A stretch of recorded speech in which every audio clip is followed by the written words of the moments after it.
So, good evening, everybody, and welcome to Backfire Simsport TV. This is the TCR Challenge Cup. We're in season 15. That's right, 15 seasons. Good grief. This is week 4, and we are at Daytona Road Course for rounds 7 and 8. And it's going to be a bit of a blast, to be honest, because we've got 25 gladiators on track at the moment. How that splits out for Pro and Am, we'll find out shortly. I'm Pete Bingham, and in the booth with me, as always, and I'm so very grateful for him, is Alan Toon. Good evening. Hello, Pete. Hello, everybody. Oh, I'm excited. I love this place. It's a great track, and yes, I love the confident way you launch into the introductions, Pete. Yeah. So confident, everything's turned on and working. I love that. I have to admit, I was on ever so slightly earlier than I should have been tonight, just in case something went wrong, and I wanted to make sure that I'd sorted out Pete Van Gool's windscreen banner, because I still had a Civic one showing apparently. Jamie, IT technician Wilson, had a look into it, and I have now sorted it, so we'll go and find him in a minute. Well done. But we've got a 33 degree track temperature. It's just gone 5 o'clock local time. Now, that's going to cause a little bit of an issue, because I'm pretty sure that in the officials this is a night race. It'll certainly be a night race in the 2.4 hours raw before the 24, which is on the 12th of December. What? 12th of January. We should say, Alan, Happy New Year to everyone who's viewing. So, Happy New Year. Yes, Happy New Year, Yes, indeed. excellent. If it's as good as last year, I'll be happy enough. I know, yeah. It's an entire year since we last broadcast. Or it was last year when we broadcast. That's better, isn't it? It's not an entire year. Yeah. It's last year that we broadcast, yeah. But yeah, okay. Well, fortunately, I've still got some of my guest whiskey from last year then. So that's a very long time for me to manage to keep the bottle of Tambouli. Isn't it just, yeah. Right, let's have a look at the timing that's going on. Let's look at the names. There's a lot of swapping at the top here in this practice session. I'm not going to fall for my own tricks this time. So let me pick on a camera that will give us some decent viewing. In fact, I'm just going to put it on this for a minute. Oh, no, I'm not, apparently. Right, it won't let me do that for some reason. No. It's a lovely looking grid. Isn't that lovely? It is, it is. I have to do all cameras manually. I thought I'd got the camera pack installed properly, but I clearly have not. So I might need our IT technician, our resident IT technician, to help me out with that. We've got 25 drivers on the grid at the minute. Sam Blees is the fastest man in practice on a 156.5. But yes, this is supposed to be a night race. Now, there's something going on with the weather in iRacing. Certain classes have got weather, as in rain, GT3 class, but it seems to have affected how you set up heat races for all the other classes. So the only month of the year that I had available to choose from was May. So I've selected a date in May and given it a time prior to the launch of the race in the officials. Now, it's very, very bright, as you'll see. There's no nighttime racing at all, so we'll have to see if it gets dark at all before the end of the race. I doubt it will do, so it'll be a new and interesting experience for these guys, Alan, as they come to terms with the track temperature and how bright it is. Yes, well, at least they'll be able to see each other very clearly. Yeah, so and there's no that's excuses. a good idea, because it's a very wide circuit and they've got plenty of room to get lost. Yes, so I'm going to jump on board. If I can find one. There we go, with Sam Blees. Over the stripe we go, and into turn 1. Now, this is going to be the scene for the first 2 laps of some near or probable carnage. As Sam gets crossed up. Oh, that was a nasty one. That very was good, just as you were speaking. Yeah, I know, yeah. I'm going to have to find Into somebody carnage, else. and there's a very good example of how that can happen, because that turn off the fast straight really can be very deadly. Yeah, absolutely. It's easy to get it wrong, isn't it, Pete? You know, you come in there and you've really got to hit your you've got to hit your marks, otherwise you're in a pile of trouble, like Sam was just there. Yeah. So I'm going to choose this boy, Jay Corley, and we're going to jump on board with him instead. All right, let's try this again, shall we, Alan? Let's look at this banking, Pete. It's the steepest banking, isn't it, in He's going to pit the car, isn't he? No. I thought he was going to really annoy me then and end up pitting the car. So, we'll talk about the tram lines, the 2 yellow tram lines there in a minute. because there's something about that. So into turn 1. Hopefully Jay can get it round here. There we go, that's lovely. Second gear through here. Up through the gears as we go through these little S's and towards International Horseshoe, which is this turn here. First gear in a lot of cars. And also for the Civic. Nicely done. That was super smooth from Jay. If you tune into his stream, you'll see this again because he's streaming this tonight, as he always does. Through the kink here, dogleg I should say, and into Western Horseshoe. Stay to the left. You're going to bring it across the track in order to take a mid-apex or a late apex here. Again, first gear, fires it out. Not as smooth as he was in International Horseshoe. Braking at the curb here, or just before it, in order to get into second gear. Hold the inside here, nice and close. You'll see a lot of Civics running wide there, because you get a better run onto the banking. That little area behind us now is called in and out on some versions of this layout. And then we are making our way around this very steep banking, as Sir Alan pointed out a minute ago. It's massively steep, towards the bus stop. Now, this one on cold tyres is just pure death. You're looking for that little yellow sign in the air, and between that and the one board is your braking zone. Take as much curb as you want, but not on the exit. Stay clean on the exit. Otherwise you pick up a track violation and get yourself a slowdown. Now, round the last portion of the oval circuit, before we go into the tri-oval, those two yellow tram lines are not to be crossed in the main race unless you're on the last lap. In practice, it's fine, and the reason for it is here. So if you dive down onto where the Geico sign is on the floor there and then hold the inside, you do gain some time. But because the rejoin is so dangerous, I've banned it for a second season a visit in a row, on the basis that it's the safer option for everybody to stay above the double yellow tram lines in the race, but apart from the last lap. So controversial or not, I've done it, and I think it's for the benefit of all, Alan. Well, we want to see fair racing, don't we, Pete? Yes. It's simple as that. And, you know, our drivers want to see fair racing as well. Yeah, I think they do. Right, so let's have a walk through the standings, shall we? It seems only reasonable to do that. Oh, well, we should show this because obviously this is the coveted prize in all of motor racing. Made it, I know. I break into a sweat every time you show that. It's so impressive, honestly. It takes my breath away, Pete, honestly. And do you know what? That's 100% plastic. 100%. It's even hollow on the inside. Oh, yeah. It's just stunning. Really? Hollow as well? Hollow. Oh, yeah. You didn't spare any expense, did you? I didn't spend any expense, no. It was fantastic. Right, let's have a look at the standings. Right, let's go to pro standings first. So Sam Blees, 50 points or more in the lead, actually 60 odd points in the lead. We're on the left-hand column at the minute, folks. 408 points. His teammate Spencer is in second, so you can guess what's happening in the team standings. David Johansson giving them plenty of pressure though, on 269 points there, so 60 odd points behind Spencer. What's that? It's not even a race victory, so it's still up for grabs. Flashy Elmore on 250, so third place is hotly contested. Miguel Freitas was away for the first round, and is on 247 already. And then we've got Jamie Jeffrey on 243. They're very close, these points, Alan, aren't they? They are. We've had a strong start by our friends Geodesic, haven't we? You know, but you'd expect that.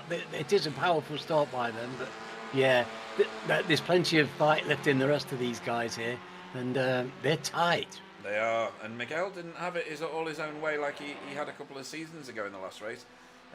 He had to settle for positions further down. He was very competitive, don't get me wrong, he got really high scores, but we've seen him romp away, and it wasn't the case last time out. No, really great race, and of course appreciated by Miguel, because he wants to be here and racing, doesn't he? And he absolutely loved it last week, you know, because the quality of the competition is so good.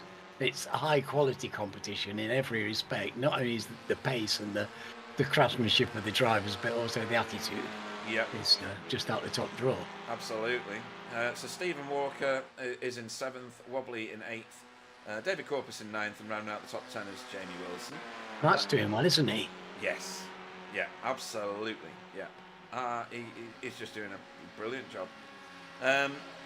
In the AM class, right, so Tony is a lot closer in this one. Tony Walker is on 244 points and leading the way, but he's only 18 points ahead of Tom Woodcock, which is as tight as you like, really. They've been swapping top AM driver each week so far. JB in 3rd, really pressuring them, but he's unfortunately not available for tonight's race. I think he's quite disappointed by that. Oh yeah, that is unfortunate because it's been doing fantastically well. Yeah, and that leaves an opportunity for Matt Flannery, who is here tonight, and then Ike Leku, Pete Mangoul, Roger Morton, Arno Chenonnier, Owen Patterson and Jason Kiley Haddington round out your top 10. But between 4th place and 10th place, there is 42 points, which is nothing, Alan. No, absolutely not. But it's Tony and Tom, I think have been outstanding drivers, haven't they? They've been really, I think, driving above their class and punching above their weight, haven't they? When you say that, you're absolutely right, because if you look at the total standings overall, Tony is in 6th and Tom is in 8th, right in the middle of all the pro drivers. So outstanding. Very, very good, grand performances from the pair of them, to be honest. And JB Dejoux in 14th there, just peeking over the little red banner. But yeah, another one who's really shown well, hasn't he? JB's really been shining as well. Absolutely. It's great to see, and and the others are very close. There's a lot of great racing going on in the. I think this having the section is really increased the level of competition at that. It's got new drivers in, and we've got a lot of decent racing going on there now. Yep, couldn't agree more. Team standings, fairly as you'd expect, to be honest, with Geodesic romping away at the minute. Spectre 6 giving them a good amount of pressure, but they are in turn under pressure from Sim Racing Grid. That's David Johansson, Kevin. Where is he? Is he in? Is he here tonight? Oh yeah, there, Kevin Daniels. I thought he wasn't in then. And Tom Woodcock, obviously. And then BSTV Esports Pink, Lurchis Academy round out the top 5. Driver of the meeting. Tony Walker is the leader of that at the moment, with 4 in 2nd place for this coveted title. Sambley's Jay Corley, Andrew McKinley and JB. And then one of the most coveted prizes in all of racing, it's the Sir Alan Toon Safe Driver Award. At the minute, nobody qualifies, really, because nobody's done 9 rounds. But if they had done 9 rounds, then I think, if I'm reading that correct, that Jamie Wilson is currently the top driver in terms of the safest driver. And then we need to press a button here for number 2. Just give me a sec. Please wait, mate. We're racing. There it is, because that's Russell Racing Cowell. He's not here again this week, so don't know what's going on with him. And then Matt Flannery in 3rd. So we'll have to see once they start, because you'll know when they start qualifying properly. The total turns column will populate, and certain people will fall out of view. So we'll see what happens when that event occurs. And that's all our championships rounded out. Ooh, that's the start-finish straight. How very start-finishy. Well, actually, it's not just after they've started. Yes, exactly. So in this practice session, we've got a couple of minutes remaining. In fact, no, we haven't. We've got 1 minute remaining. Lurchis Academy, we saw them. They're doing really well in the standings. That's the Lurchis Sim Racing, actually, Alejandro Silva. Ike Leku is part of Lurchis Academy. He was in the practice session the other night that I was in and properly schooled me. And David Corpus for Lurchis Academy as well. He's there, so that's good. Yeah. So that is still a very competitive team. Yeah, I look forward to seeing how they pan out. Tom Woodcock showing himself at the top of the AM class tonight. Yeah, again in the top 10. But you can see who's missing, can't you? Tony Walker. Yes. Oh no, he's there. Sorry, he's 22. He's there. I'm not used to looking that far down the. He hasn't got warmed up yet, clearly. No, absolutely. He's actually leaving the pits now. I don't know whether he heard me or not. I've no idea, but he's there and he's on his way out. So maybe he can do something dramatic in qualifying, which is about to start now. He's about to get chinned out of whatever he was thinking of doing. Right, we need to talk about pit lane entry and exit at some point as well, because in the feature race, that's going to be a real eye-opening moment for a lot of drivers. It's an easy entry, though, Pete. It's an easy one. Is it? Is it? You've got to you've got a lot of room to aim for. Yeah. See, by my lights, it's nice and wide. It's plenty of, the speed issue. Look at the state of it. Good grief. It's like the wacky races. That's Carl Hardy getting a pit lane penalty there for going wide on the exit. Wow, if that's going to be what it's like, then the race is going to be amazing. They just, perhaps they're feeling nervous and insecure, and they all wanted to come out together. Yeah. Whole bumpers. I think they should start the Daytona race, stood by your car. Oh, that'd be great, wouldn't it? It would be brilliant. I might put a petition in for that in Florida. Okay, so making our way around. Where is... I thought so. Oh no, it's alright, he's just not come out of the pits yet. I thought I was missing a Jamie Wilson. He's in the session, he's just not out of the pits. Right, look at that with the three... Oh, hang on, let me find one of them on this list here. There. So you've got all three sim racing grid cars lying astern here. Tom is leading them away with David and Kevin behind him. It's nice to see. The grid this year has looked so beautiful. The liveries are great, and it's lovely to see so many cars. It makes such a fantastic spectacle as they roar away. It does. You can't help but enjoy it. No, and I've got the right banner on Pete Van Gould's car there. Excellent. Yay! Yay. It's a nice paint job there. I like it. Yeah. That gold stands out so well on the side with the black and the red as a backdrop. Typically tasteful of a Flying Dutchman, to be honest. Yeah, yeah. He's a very tasteful gentleman. He is sophisticated. He's got a great big fat motorbike. You want to see it? Has he? It's huge, yeah. Right, okay. Beauty. What, Harley style or? Yes, it's a BMW, I think. He's had Harleys. He's had all kinds. Really? Wow. They're all big and beautiful. Okay. You know what the Dutch like with motorbikes? True. Their bikes, and the Germans the same. They love their bikes. Yeah. Right, let's get a camera that's a bit further away here. As we look at, let's have a look. Who do we need to talk about? Flashy Elmore. He's doing very well in the league. He'd probably do a little bit better if he wasn't bashing away on that button every so often. Hang on. What a fourth! I was. That's truly impressive, I think. Just running outside the top three, I think from that's really it's brilliantly well done. Yeah.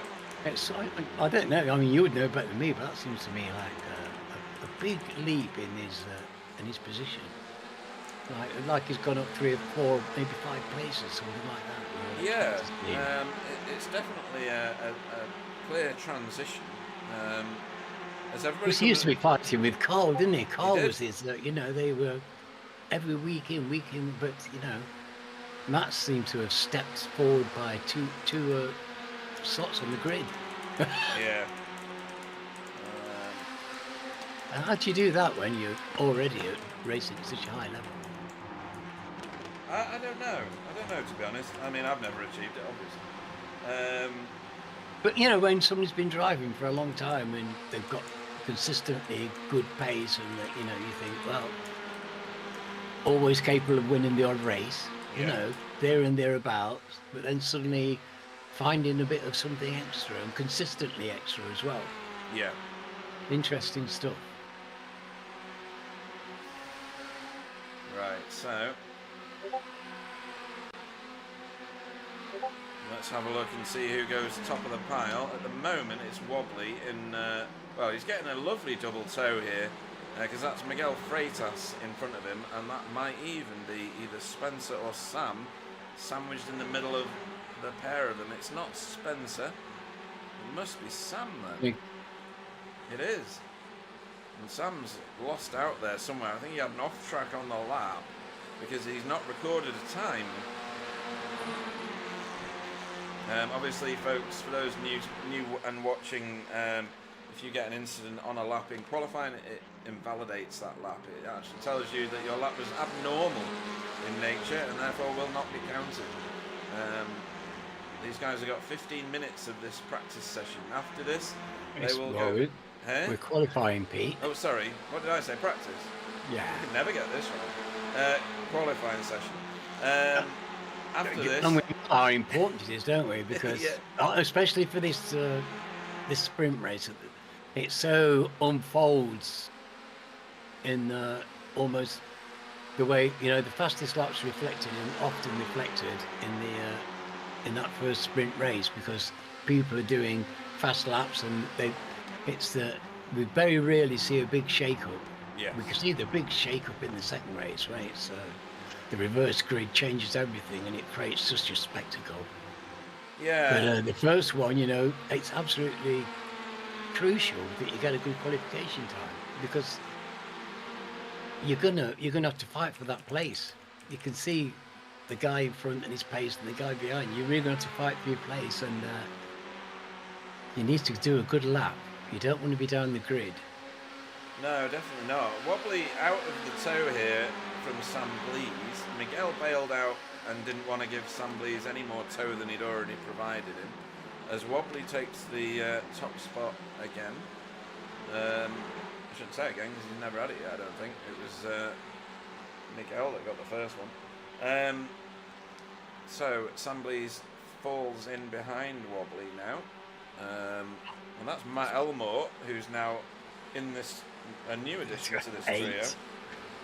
Marcel's just come in at 8. That's 8 of them all in the same second.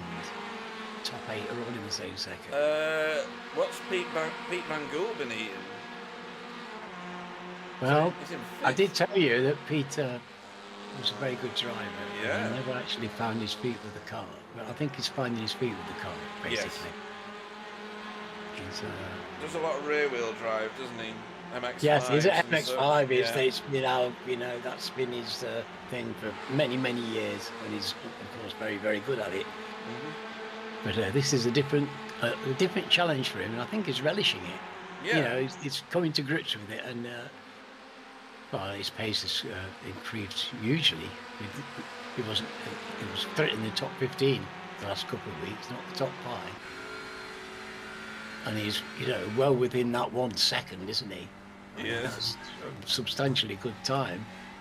Now, only half a second off the leaders. This is a really interesting tactic that everybody's pulling here. So they're giving a bit of tow to each other around the track, but then when they get towards this last piece, they're all bailing out and not giving each other the tow for the final portion of the lap. As Jamie Jeffrey goes hurtling past Matt Elmore there. Hopefully he doesn't get blinded by the flashing lights behind him now. And over the line, does he improve on his lap? No. Yes, I don't know. What? No, he doesn't, and Pete Van Gool's just gone faster than him. Right, and Kevin Daniels has moved up as well. Oh, it's all changing here, Alan. Yeah, well, the fast laps are going in. Pete put in a substantially quicker lap and dropped about 5 places. I know, yeah. But, but that's, I think he's looking at a top 10 there at the moment, you know, and that's really very, very good. I'm happy for him. I think he's been taking it seriously, Pete. You know, the challenge, he's taking it seriously. I know he went and talked to a couple of his friends who had experience with front-wheel drive cars and got a bit of a heads up on, and I think, you know, we can say that we can see the results of that. Yeah. And that's just somebody with a pro head. He's got a pro head about his racing. And, No, thinking driver, you know, he thinks things through, and so taking a bit of advice, and we can see the results of it now, because it's starting to drive the way that I know that he can, and No, That's great for him and great for me. and great for all of us because we get to Yes. see somebody else like duking it out for the top spots, which is Sure. excellent. It just shows you how people, if you're prepared to put the time and the effort in to the car, look at the results that you can get. Well, We've seen that time and again. We've seen so many people who've had really come on in the last couple of seasons, really improved as drivers out of all sides. yeah. And it's fantastic to see that. It's fantastic to see people doing well. I absolutely love it. Yeah, we've got Miguel Freitas takes the top spot again, but for how long? Carl Hardy, where did you just come from? 4th fastest. He says that's all I've got. Time for a pie. Yeah, 2, even with a time like that. Well done, Captain. Yeah. It's fantastic.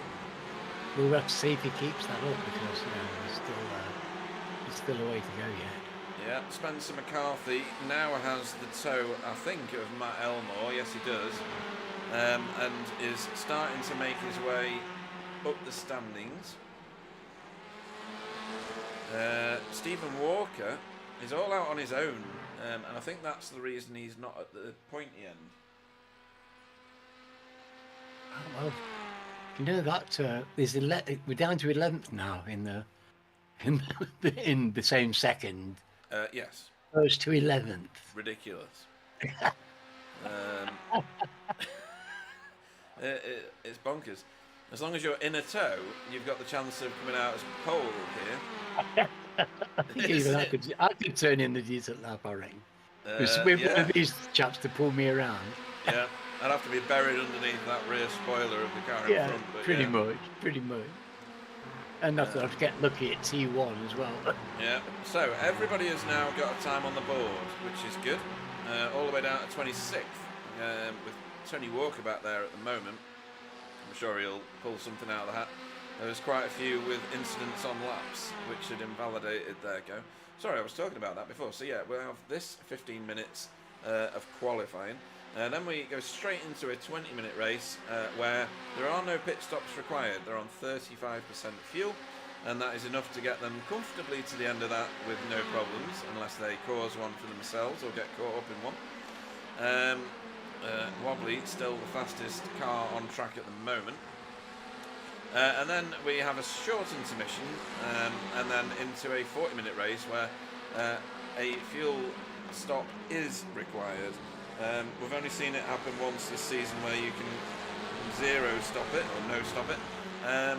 It didn't work out terribly well for those that did, so I don't think it's the desired option. And round here, I don't see how you would even begin to manage it, Alan. It's such a fuel-heavy track. Yeah, it's pedal to the metal, isn't it, Pete? But I say that every time, and then somebody just goes on and saves a load of fuel. That's an idiot. I don't know how anybody could save fuel on it. I certainly couldn't, but some of these guys have got elastic feet. Yes. You see that wider and I've got line? brakes, you see. That wider line and back onto the oval circuit that I Wobbly know. takes. That is a dangerous corner. It doesn't look it, but it is so easy to get a spin there. Yeah, and it's a spin to the inside each time. And yes. That's an unusual thing to happen. But you're right, that is a lethal corner. I think it's made worse in a rear-wheel drive car for sure. Yes, and then we've got this bus stop, which didn't they? Oh, goodness me. That's my anathema, that. No. It really is. I just get it wrong every time. It's tight, and it's timing as well, isn't it, Pete? With that, your timing is just got, because it's an in, out, through. Oh, wonderful sequence, but you've just got to pin it right. If you don't, disaster. So, is that Matt Elmore getting the world's best slingshot from Wobbly there? This could be a really good time for Flashy. He's gone pole. Oh, no, he hasn't. Sam's stolen it. Oh my word! Well, you went pole for about quarter of a second there. And Spencer McCarthy into third. What? Oh, it's as exciting as we expected it to be. There's still cars on laps in the tow as well. Look at Roger. Come on, Roger. Yeah, where is Roger? Roger is not on track now. No, he's 9th. Yeah, Tony Walker trying to put in a better lap. It looks like he's on a better lap. Is he going to get further up the field? Only one more spot up the field, but that'll do. Again, sometimes it's better to be towards the back at this track because all the death happens in front of you. Right, so that will bring qualifying to a rather exciting finish. Wow. Roger Morton, good on you. Fantastic time, Roger. Yeah. Right, so let's have a look at the grid for the first of tonight's races, a 20-minute race. Sam Blees is your poleman for Hydro Race Geodesic Racing. Next to and ahead of Matt Elmore for Spectre 6, Flashy in the toe of Wobbly. Spencer McCarthy starts behind his teammate in 3rd. Wobbly starts in 4th for BSTV Pink. Miguel Freitas in 5th for Impulse Racing. David Johansson in 6th for Sim Racing Grid, with Carl Hardy 7th for Safeguard.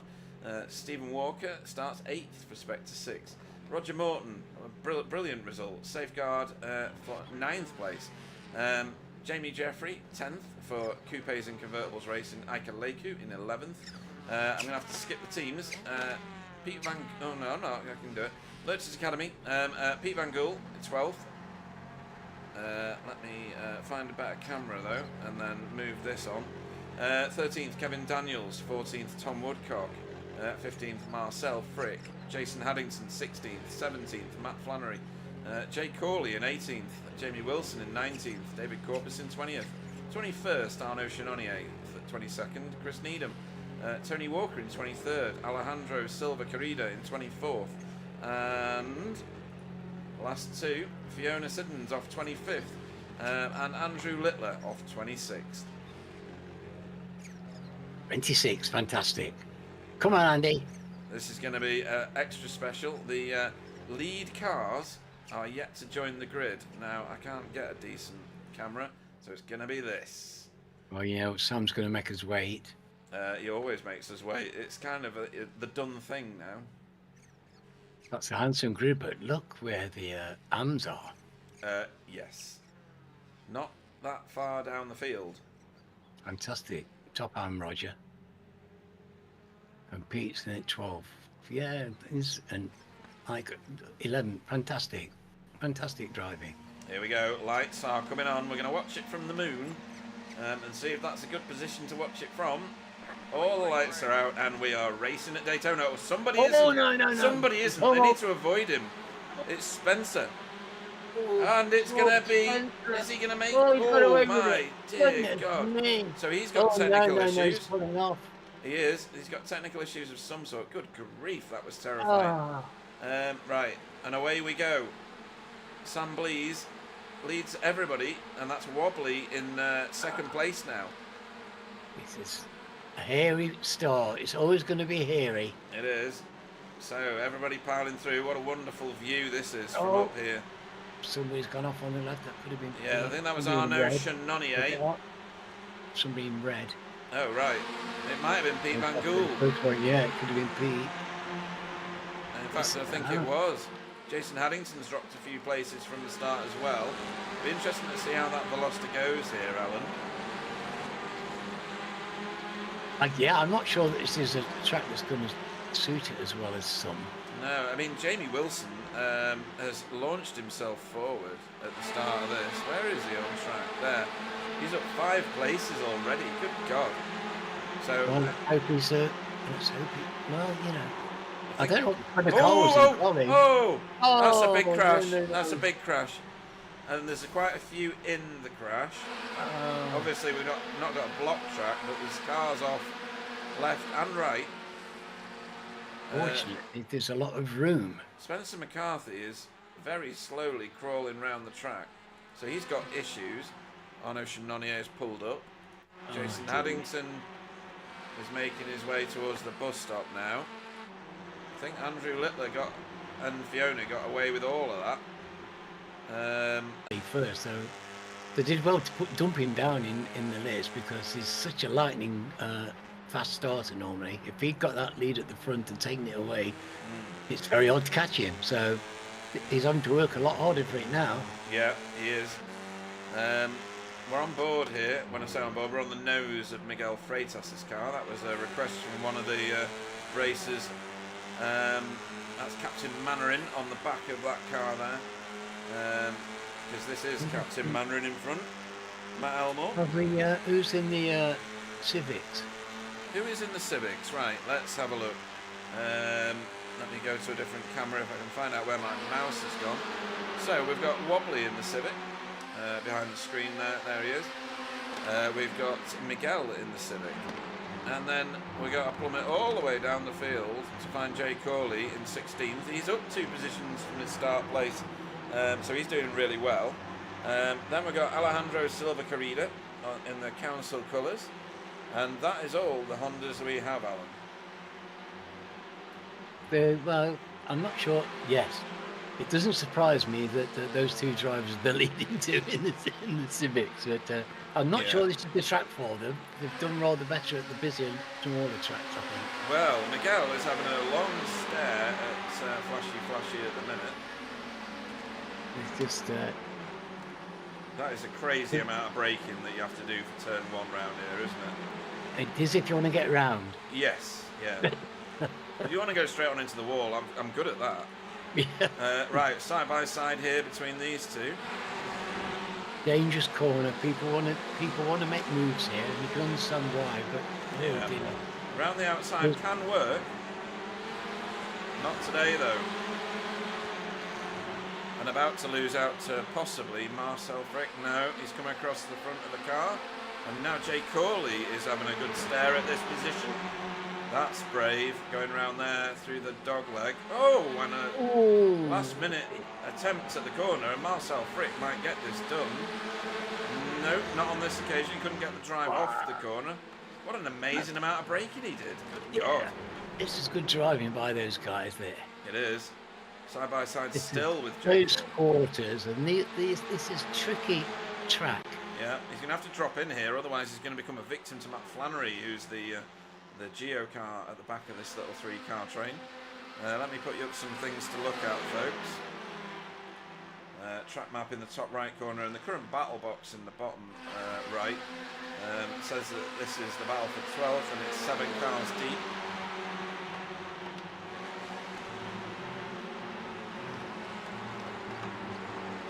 Right then, just ahead of this, Jamie Wilson.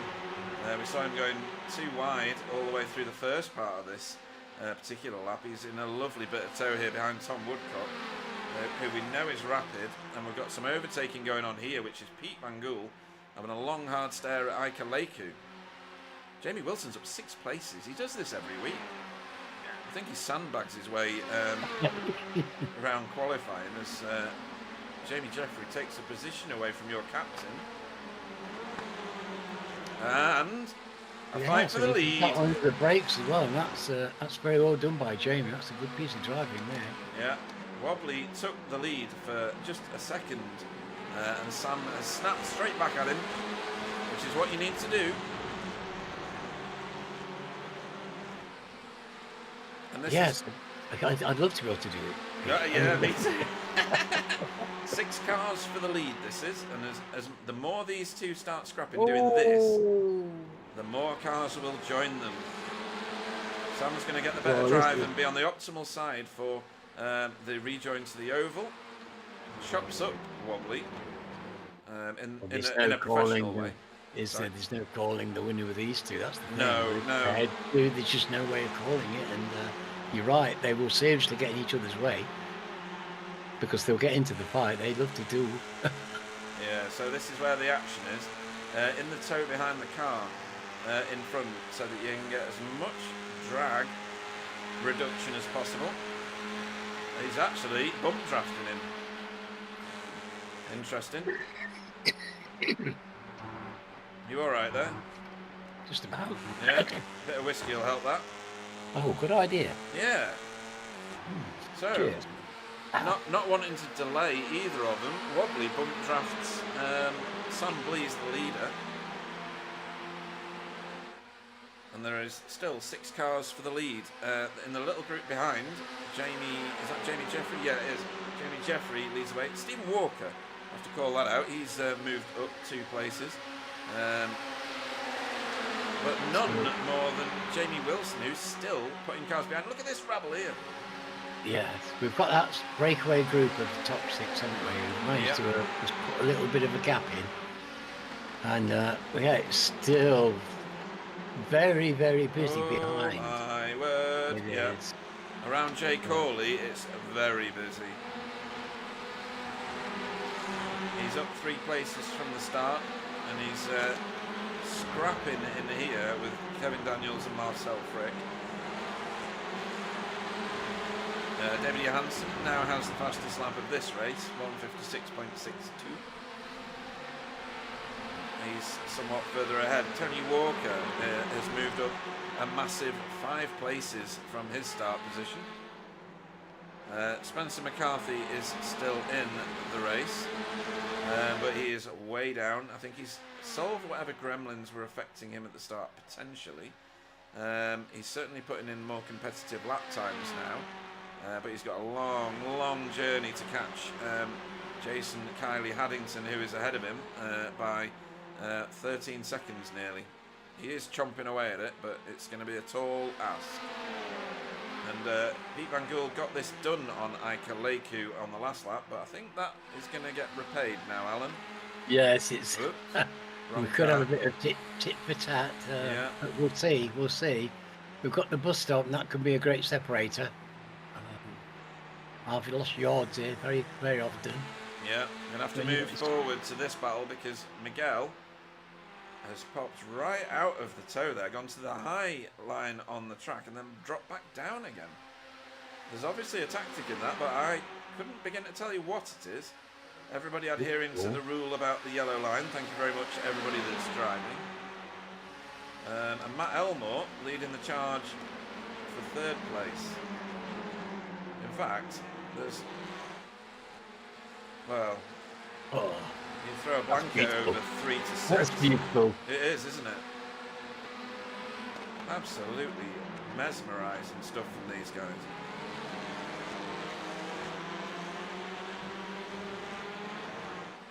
You can see how important the toe is here, Pete. It's just so characteristic of the circuit, isn't it? And it's reduced compared to previous seasons. Yes. But you'd never know it. No. Wobbly It's again. making a really interesting racing. You know, it's creating interesting and unusual situations, and yeah, it's very exciting and making things very unpredictable and interesting. Yeah, and the only Audi in the field, Ika Leku, is trying to hold his own desperately. He's just been overtaken by Jamie, and he was battling with Pete Van Gool 2 positions further forward before, and he's dropped back some way. So.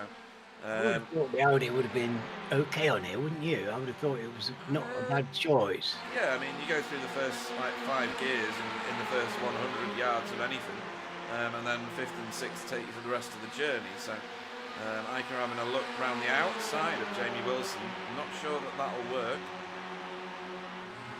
Does he think he's got the pace? He must do. And Jamie playing a bit of a defensive line there to stop the toe taking effect. We're going to move forward again to the lead. Oh no, we're not. We're going to look at Jay Corley, because I think Marcel Frick has got himself a slowdown in the bus stop. He has, and it's debilitating when you get a slowdown there. Yes, and it's easily done as well. Yeah. So that sees Marcel move backwards a little bit. Not too much, but just a little. Enough to be annoyed, I would think. And this rabble is still going on. This is the top of the field, this. 3 wide, are you joking? Come on. Let's play fair. 3 wide and an incident.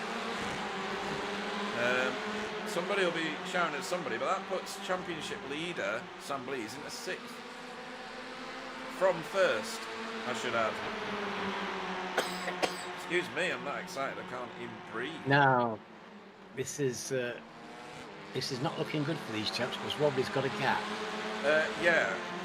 And he hasn't got anybody to fight with now. No, he doesn't. He's going to start chewing that bit. Well, unless he got some sort of damage from the concertina effect of what happened there. We do need to look at it again, I think. So we'll go and do that now. Yeah. 'Cause that was a big turnaround for poor old Sam. It really was, yeah. So, let's have a look. They all go into the corner 3 wide. Oh! Sorry, it wasn't wobbly. I keep doing that. It was Miguel that was 3 wide with them. Let's have another look at it again. Just looked like he caught him, didn't he? Just slightly touch. Yeah, so Sam must have thought, right, I'm away here because I've got a little bit of air. And then Matt Elmore and Miguel thought we're both going into this one. In fact, was that just a massive amount of net code or solid air on the outside of Matt Elmore's car? I don't know. It's hard to tell. He did incredibly well to save that. Yes. Well, it takes My word, he kept it pointing forward and didn't lose any more ground through spinning around or getting off the trail. It was a really fine piece of car control by Sam to rescue a poor situation. He didn't really deserve that. No, he didn't. More overtake. Oh, 3 wide coming round the banking. Well, there's a bit of room here, but Is there? don't take it through the bus stop. Where is that? Sam Blease has just overtaken 2 cars in 1 corner. And he wants his first place back, I think. We're going to go back to where this lot are because it's all going on here. That's a touch. That's a touch with Ika Leiku. And then 2 wide. 2 by 2 all the way down here. Crazy He's not past Pete. This is intense stuff in the midfield here, isn't it? Pete and Ika going at it and got lots of excitement. Roger's still holding on to his 9th place with Carl in 8th. My God. Tony Walker. Doing incredibly well. Whoa.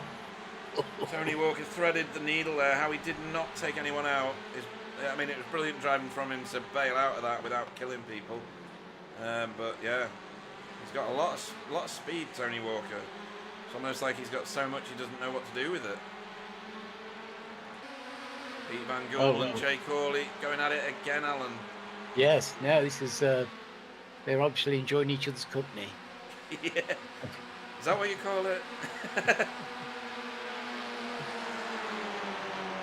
Right, down towards the bus stop for these guys. Jay Corley falls in behind Pete Van Gool. Tony Walker has got that done on Matt Flannery. Around the outside at the bus stop. Nice work. Well, inside then outside. Yes, that was more great driving by Tony. And yeah. It's great to see, isn't it? It is. He's really looking good in those team colours. I've got to say, he's doing them really proud. And Matt Elmore is starting to catch Wobbly. Wobbly got no toe at all. I think Matt Elmore's got a bit of a whiff of it. He's cut the lead down by about 3/10. Sorry, cut it down by 3/10. It's doing well if you can take any time off Wobbly. That's fine driving by Matt. PVG, Pete Van Gool went really wide at turn 1. That's my line through there. Stop stealing my moves, man. So Jamie's chasing after Roger, which is a bit. But I don't think he's making any ground. I'm not sure he's making any ground. He didn't that last lap. If anything, he lost. Hang on, I'm reading the wrong line. He did. He took half a second out of Roger. So yeah, I think there's the Jaws music playing, but there's only 4 minutes to go. Because I would like to see Roger get hold on to that top 10. That would be a fine drive by him to get a top 10. Yeah, it would. Because, holding on to your grid position in this race takes some doing because everybody else wants it. Absolutely. Back to the bus 20, stop we go. 20 cars behind you all want your position, aren't they, after all? Yeah. So yeah, I think this is this plus 1 more. No. What's it going to be? Depends when they get around. It might be 2 more laps after this one. Now, there's going to have to be some cooperation if they want to stop Wobbly from taking the win here, I think. The lead is down to half a second from 3/4 of a second last lap. And it's reducing all the time, but I think the last lap's going to be frantic in a number of places. We've got this little twosome going on with Alejandro and Chris Needham. We've got this going on. What's happening with Roger and Carl? Roger and Carl are line astern. separated by no time at all. They've changed positions. Yeah. How has Roger got past Cole? That's he'll be singing Hallelujah in there. Well, yeah. We have got a battle on now. Miguel and Sam Blees. If I could get a camera that's closer than the moon is to this track, then that'd be good. Side by side, heading towards Dogleg. And Sam Blees is going to get this. Is he? Because Miguel's mint on the brakes. No, he's managed to outbrake Miguel. Now, he was tight on that line there, he wasn't giving anyway. He's very well aware of who's behind him. He is. And he put that car in just the place he needed to put it, didn't he? Yeah, very much so, yeah. Everybody piles around and the lead is down to 0.4 of a second and dropping. This could be a mental finish. Further back, Carl Hardy is, I don't know whether he's lining up his teammate. He's probably not going to do anything. Maybe he will, who knows. Everybody towards the bus stop now here. And if they want to do anything, they don't get into it because James is still there looking at Martin. He's dropped it once. Yeah. They may just get to the line here and get one more out of this. They've got 45 seconds to get there. And the lead is extended out to half a second again. Sorry.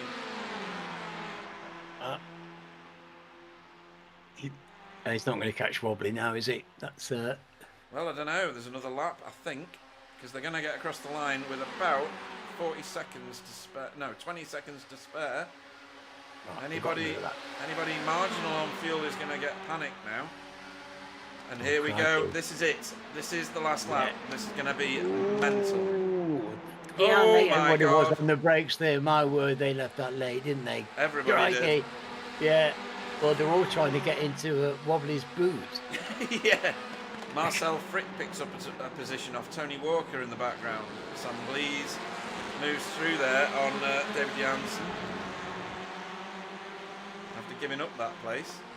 I love this formation race. And these guys just do this so beautifully. They're millimetres away from one another, Alan. It's absolutely crazy.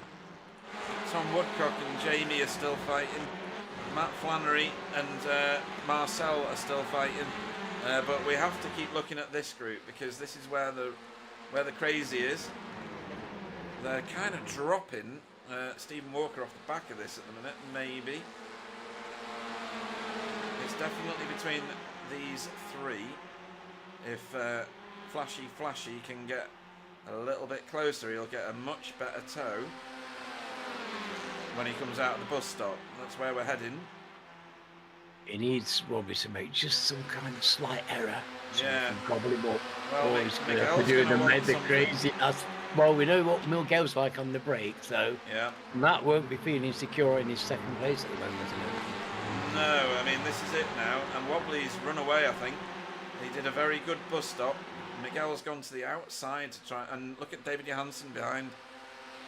David Johansson's pulling through as well. Miguel's dropped back in to get an extra bit of tow behind Flashy. And then popped out again when he's got the drive. This is going to go right to the wire. Oh, they're side This is by going to go side. right to the wire. He's got ahead of him. No, he hasn't. Oh, Oh my God.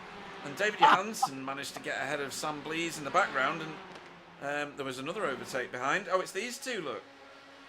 oh Roger Moore goodness and me. Carl. Carl's got it. Oh, my word. Oh my God, I need some blood pressure pills again. Oh, and this lot just piling over the line. There's still good racing going on here.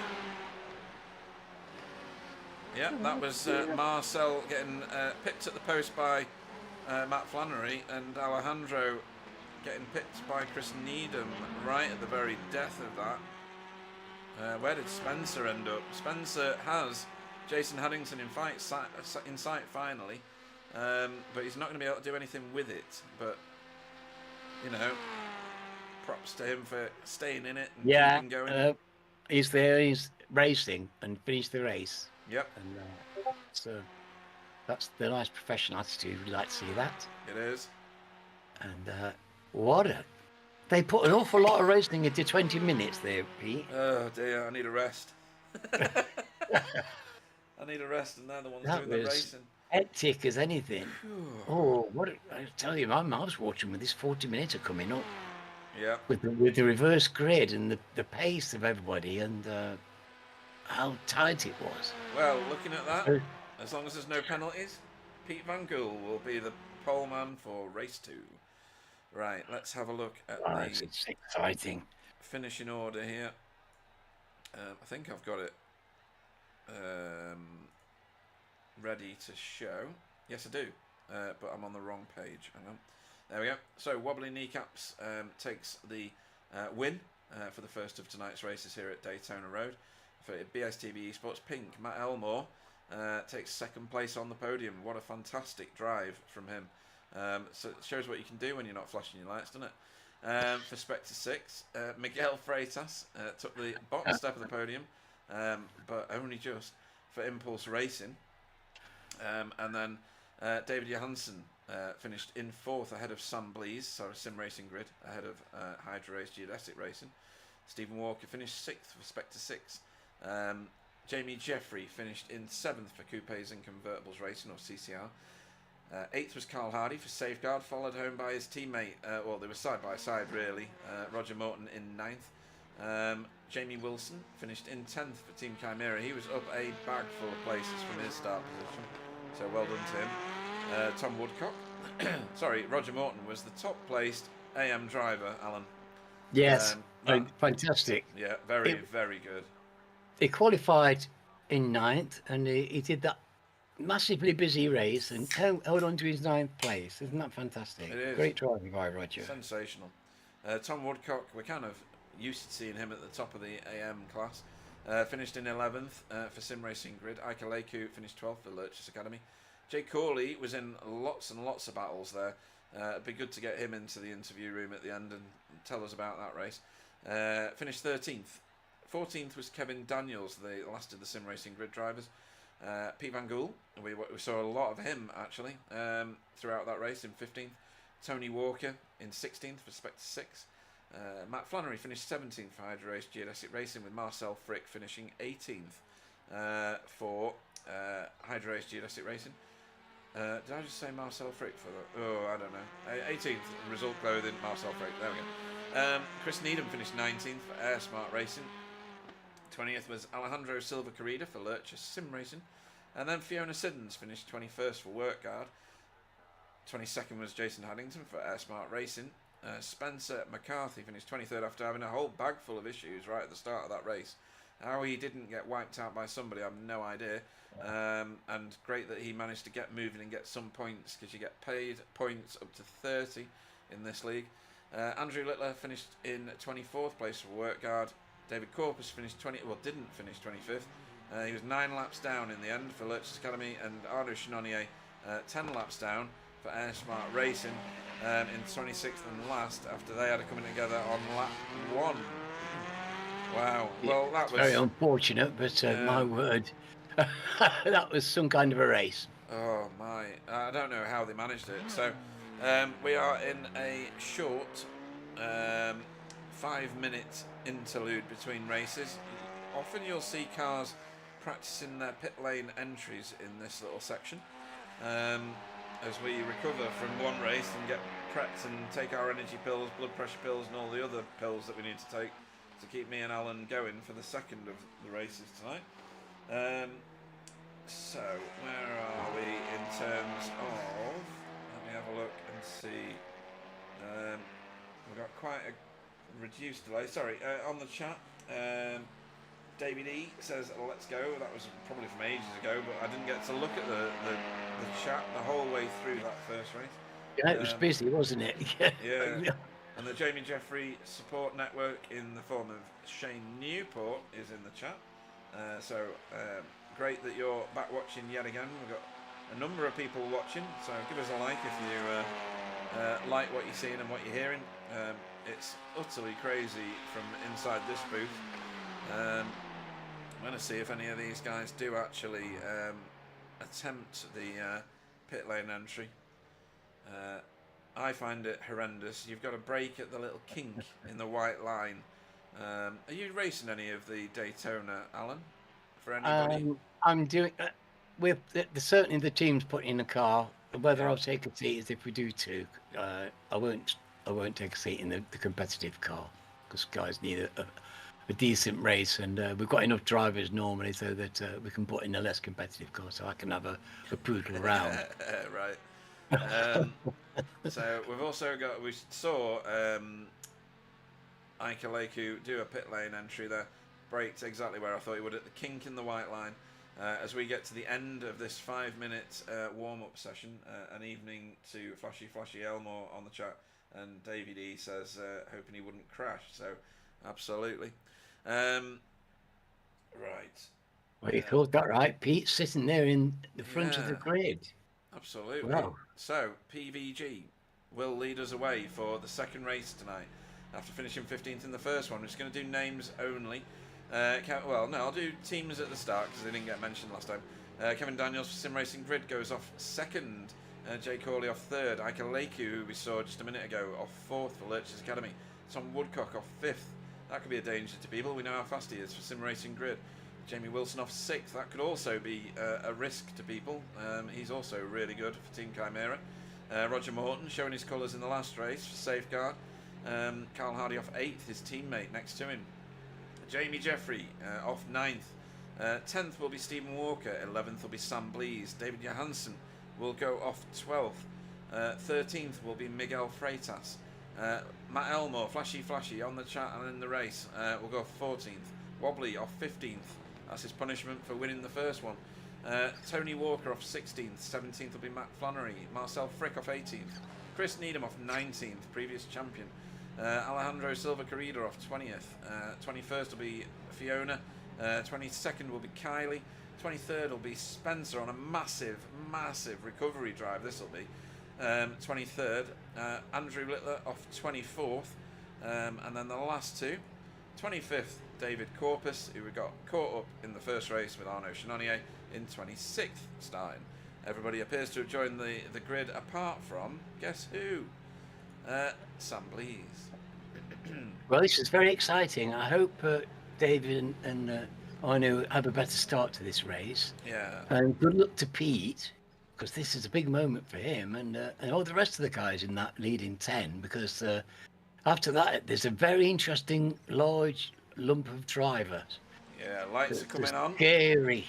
It is a scary start to this race for anybody at the front there. And further back, they might feel at risk from all the calamity that might happen in front of them. As Ike Leku, what have you been eating? He's launched himself into second. And then the concertina effect takes place. And that is a very orderly approach to that first section, Alan. Yes, that was three very, wide. A bit very further back, neat. and there's a turner. I don't know who it was. It's Oh, Kylie what again. a shame. That's a shame. Hang on. That's the wall. It's That Kylie wall is bad. and Fiona. So we're going to have a look at that and find out what happened there. Right, let's get back into this. So Ike Leku back. Oh my God! Oh, crikey. Who That's the- Jamie and Who is that? which one of the... There's a lot of smashing engine sounds. Jamie Jeffrey, where is he? There, There's Jamie. on the inside, rejoins. Kylie's reset to the pits. Finally had a Needham lot has of... reset to the pits. Right, we're going to have to look at this. that was very untidy. Well, we couldn't see what happened. Right, this is the out first. of our view. Right. This is the first of the Ooh, crashes. ooh, So oh, Fiona's oh, stuck oh, in oh. the middle, Oh. and maybe should have left racing room for Oh, Kylie, I think. Right, so that's that one. And then if we go and find Chris Needham. So this is part of what happened at the kink, is it? No? Yes? No, the cars are already off. So Chris Needham went round on his own. So somebody else went off before that. Oh, this is it. So Jamie Jeffrey went into the turn. Oh, he got turned there by somebody else. It wasn't Matt Elmore, so who was it? It's not Sam. Do you know what? I've no idea. Oh, it's Stephen Walker. Was it Steve? Yeah, Stephen Walker tagged him, Oh. and then Stephen Walker got a hit check from Marcel Frick there for his troubles. He's much delayed. Right, let's go back to live racing, and we'll find out what's going on in here now. Oh my God! Wow. Well, Pete's hanging on, and Yeah. Jake's still there, and because everybody's hanging on very nicely, aren't they? So Yeah, Carl Hardy getting swamped at the kink there a little. well, we know that all that pace in the middle is going to be trying to force its way through. Yeah. So And that's not going to be easy, Pete, is it? no, it's not. Carl Hardy kind of getting lifted out of this corner a little by Sam Blees, but they come out side by side. And in the toe of Tom Woodcock there. Carl Hardy high on the bank and is going to lose here because he's got no toe. Sorry, go on. No, I think they'll be getting a hard time getting past. I don't think any of these drivers will be inclined to let the fast guys who are currently trying to... Oh, no! Oh! Who's that? That's Spencer, who seemed to cut across the front of Miguel. Miguel's trying to get through. Oh, my word! It's at the back of the field. Crikey. So I don't It's think all we'll have happening. a block track situation, but yeah, I don't know where Miguel's ended up, so just give me a second while I find out. Miguel has dropped in at almost the back of the running cars. We're going to have to look at that again because that was very, very unusual. Just a minute. Oh, there we go. Right, let's have a look at this. Oh, that's too late in the day, that Too one. late. That's all I seem to have at the minute, so let me find something else. There we go, let's try this one. So this is a bit earlier. We might have to put up with this for a little way. So wobbly, just leaving enough room for Spencer. Spencer gets a little wobble on. Oh, then Spencer gets another wobble on. And then Spencer comes across. I don't think Spencer was in control of his car.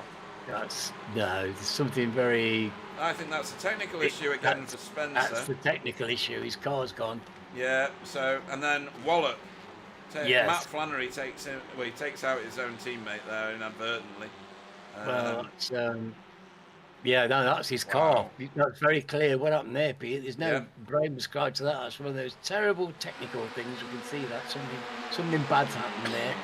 Poor old Spencer hung out to dry, and other people in problems because of it, and just a poor outcome for everybody. So, if you are watching Jay Corley's stream, then you'll be seeing it from the pointy end because he's in second. And that sounded like more braking cars. That's Carl Hardy on his own, I think. We'll have a look at that one. What is happening in this race, Alan? It's a bit of a destruction derby at the moment, Pete. Yeah. It is. I'm sort of a bit surprised. I am as well. That they put you on so hard so early. That people aren't. We've having technical issues, and all right. people aren't giving as much room as I'd like to see. No, he went in too wide there, I think, with David Johansson, and the entrance to the kink is a death trap if you go in too wide. It's very rare you'll get away with that. Make your line perfect, haven't you? Otherwise, Yeah. he's going to do that.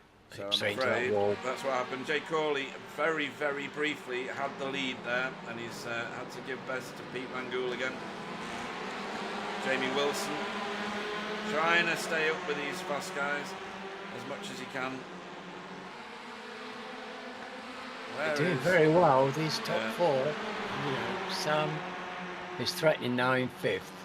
He's... Oh my God! How do they brake so late? How do they do that?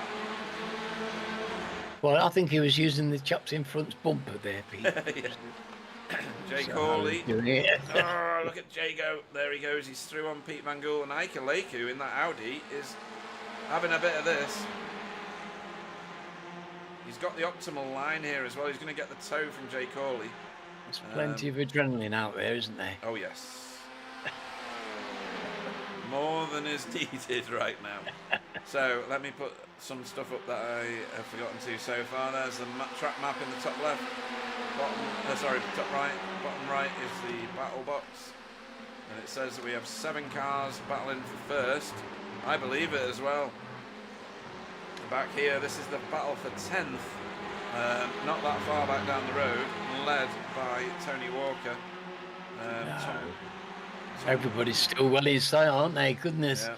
Look at that, it's like formation flying. It looks like, you know, when the police arrest a speeder and they put a car front back into the side to box it in. That's what Spectre 6 are doing here with this sim racing grid driver of Tom Woodcock.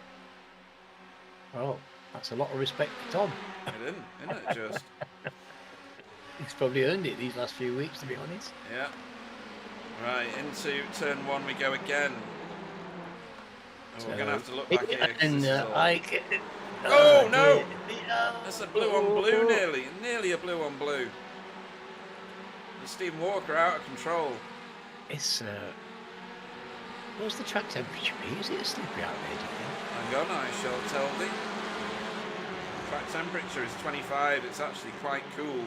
Yeah, it's not, Should be good for these guys in theory. Too wide through the kink with David Johansson and Wobbly. Wobbly makes that work. That was, he didn't have any room spare at all there. That was absolutely pin-sharp driving. It was. A very, very delayed Miguel Freitas, who has been to pit road already after that incident earlier with the technical issue from Spencer, making his way back through the field.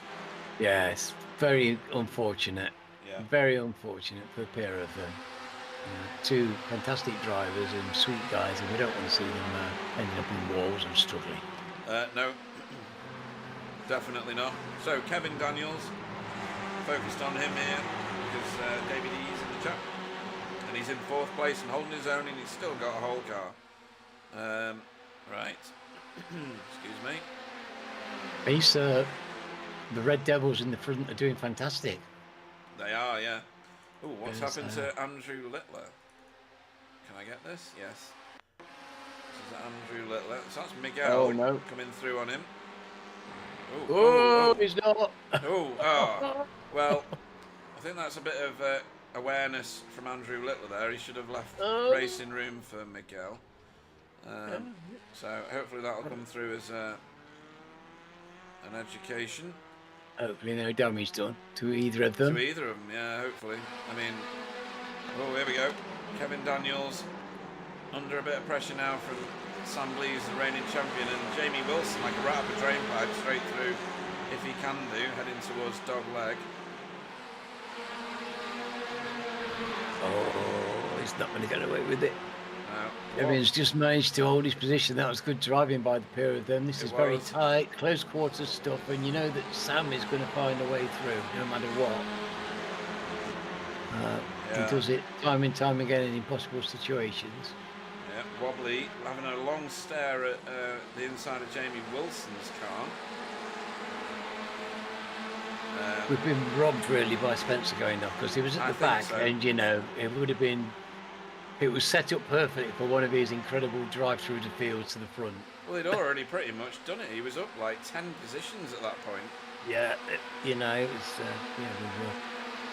that's a shame for all of us. But, well, there's no way that was him driving that car in control. That car was moving right, constantly. And it was, that car was driving him, I think. I think so, yeah. That was not normal. And we've got Sam Blees underneath Ike Aleku here. Nice driving off the bus stop. Yeah, lots and lots of overspeed. And a play for the lead here. Pete Van Gool and Jay Corley swapping places constantly.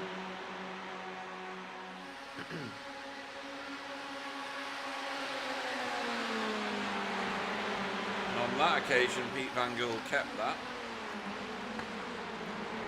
Wobbly and David Johansson. Whoa, late on the Wow. brakes. This is a bit mental, this. Nearly lost it. That's such a hairy corner, as we've already said, but it is an hairy corner. Oh my, look at the state of this. Especially when you come in under pressure and you've got people racing, you know, they're fighting for a position on the track, and you're coming into that corner and there's not room for two very easily when they're competing hard. No. It becomes treacherous. So Kevin Daniels gets into 4th place. Michael Aku back 1. He's got Wobbly and Jamie behind him, but they're racing each other at the minute. Very, very hard as well. So this is the battle for first now, and it's 7 cars deep, probably more than that once that battle box gets its act together and counts how many cars are here, because there's more than 7. I'm counting 9 for first place here. Yeah, 9, not reading group. And at the back of it, a strong group. Who's in 10th? Matt is in 10th. Yeah. So he's delayed from all that shenanigans earlier on. 3.5 seconds. We'll keep an eye on his time, see if he's... I won't be surprised if he can't close that gap. I'll be surprised if he can't, really. So Roger Morton's joined the party at the very, very front. Who is that that's on the skirt? Oh, it's Pete Van Gool.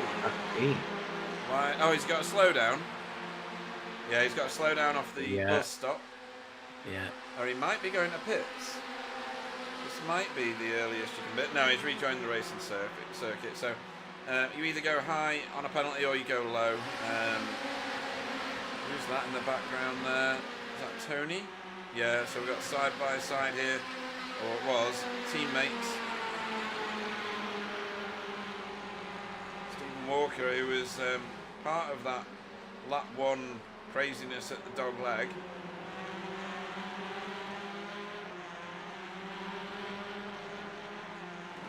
Where is Jamie Jeffrey? Because he was the other part of it. So he's been to pit road on lap 4 already. So I don't know whether he can make it to the end. I don't know whether that's possible or not.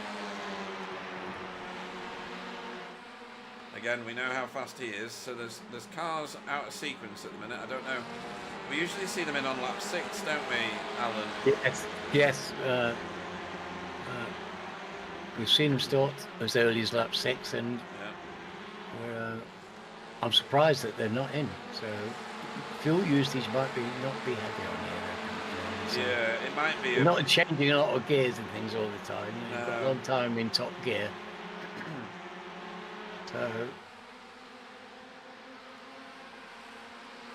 I wonder if we're not going to see somebody try and save a bit of fuel, and if we won't see a decisive pit stop. So no prizes for knowing who's in front of us, because it says it on his number plate at the back. Well, we're on the nose of Sam Blees, and I think that might have been a slowdown for Jay Corley. He took a lot of curb on the inside of the exit there. Maybe not, because he's still got his toe in. I think this track picks on me because it gives me a slowdown for everything. To the outside he goes. I raced in a program in, don't you know that? It was only picking in. Yeah. There's a big hammer that pops up and starts bonking. So, Jay Corley stays out in front again. Nice work. Yeah, and you've got to get that right every time, because, you know, there's plenty. You do. Michael Leku. Braking zones. We've got another one coming up. Michael Leku flashing his lights, not sure why. We're seeing that you can lose 3 of them. Jamie Wilson is giving Wobbly plenty to think about here, and he has done for a few laps. That Veloster looks very competitive in his cars line out like this, so if one gets by, you can easily be squeezed out and lose 2 or 3 places. Yeah, we used to call it freight training. Sam Blees gets muscled out by Jay Corley, and that's not easily done. So he's showing that he's got some elbows. And Sam Blees has been relegated down another position, and look who is in second. Davey D. Look who's in second.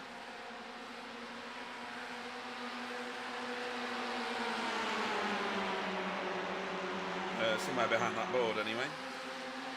He's still there.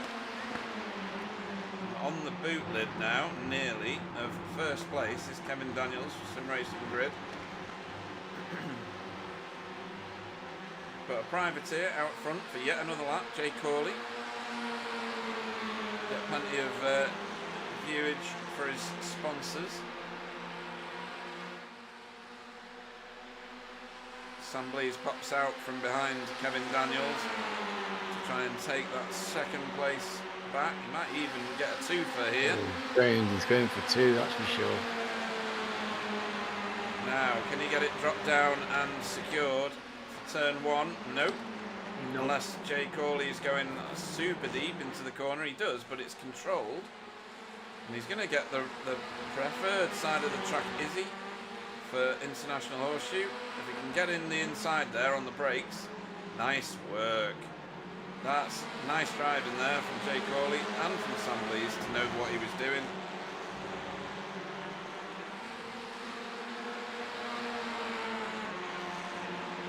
Crikey. Sounds. Sorry, go on. Braking job by Jay, but yeah, he was just. Yep. It was just unbelievable at finding that pace to help. He gets these spurts of acceleration. I don't know where they come from. It's just amazing. He gets them. You can use them to overtake somebody or to hold on to a place when you think he's just about to lose it. Suddenly, he's gained a yard out of nowhere, and it's crucial. Yeah. So, Davey D says about Kevin, if he crashes out, I'll smack him. That's class.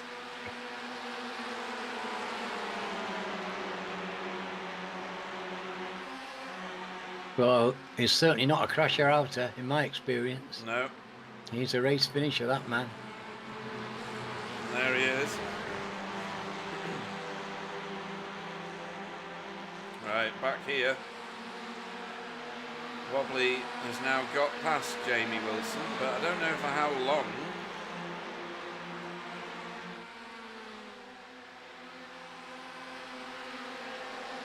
Because here comes, excuse me, Jamie Wilson again. That'll teach me for drinking American cream soda. It doesn't half blow me up. Round the outside for Jamie Wilson. He's got a face full of Audi. Now Wobbly has instead. Ike Aleku positioning his car optimally. And David Johansson is now on the case of Jamie Wilson. Tony Walker's pit road. Into his pit box. Who was that in the pits? Was that Tony? Yeah.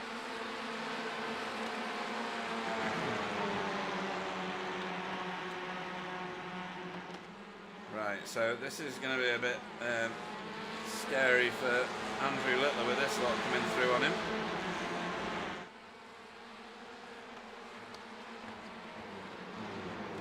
So through the kink we go. Just keep an eye on that situation as... oh no, we're not at the kink, we're at the return to the oval. Okay. Stay on your line, Andrew, and you'll be fine. Easier said than done, I'm sure. So, Wobbly sets off after Ike Aleku.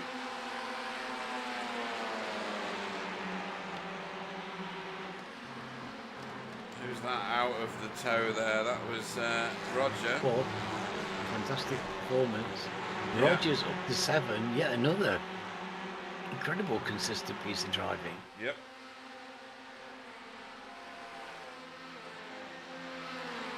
Roger running in top 7. This is amazing to see. This is wonderful. It's very reassuring, isn't it, on his pace? It has to be said. Improvement in his fortunes.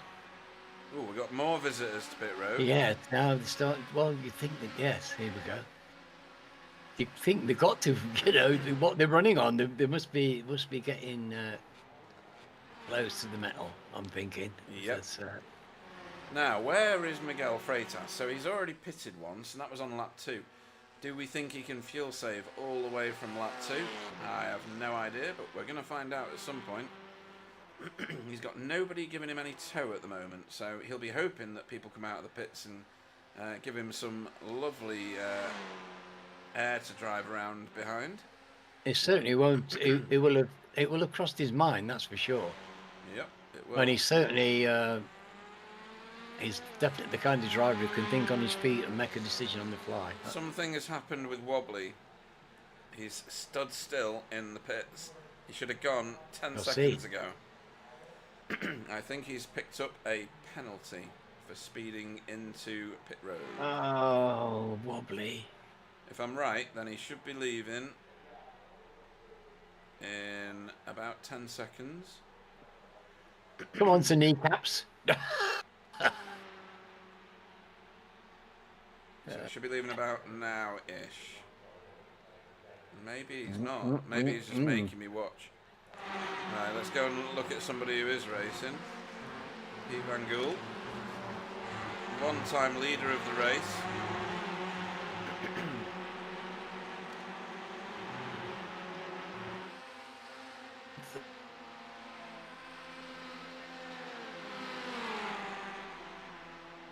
Bibles.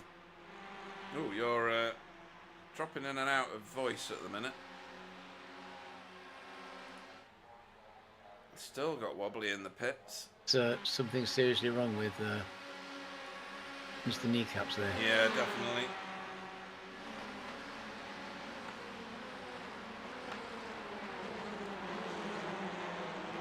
Right then, Roger a bit sideways going around turn 1 there, briefly.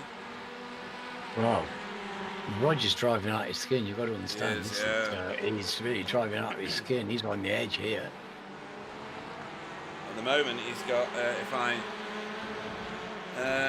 is that button that I can press, which splits them up? Team, no, wrong one.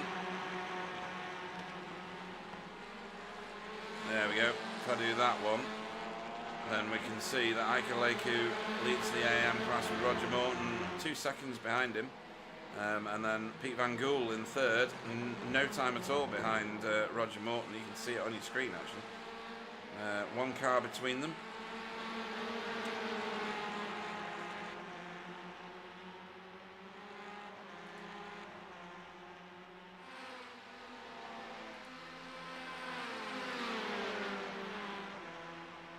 Got a position through the reverse grid, Pete, and they're still hanging on. Yeah, doing really well. There's plenty of people behind them still. And guess what? He's still there. He's still there, and I don't know why.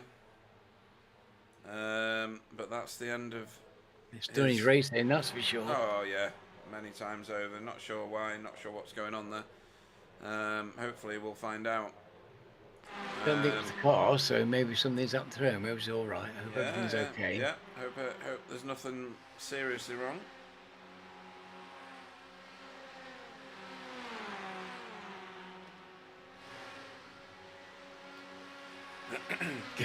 Things.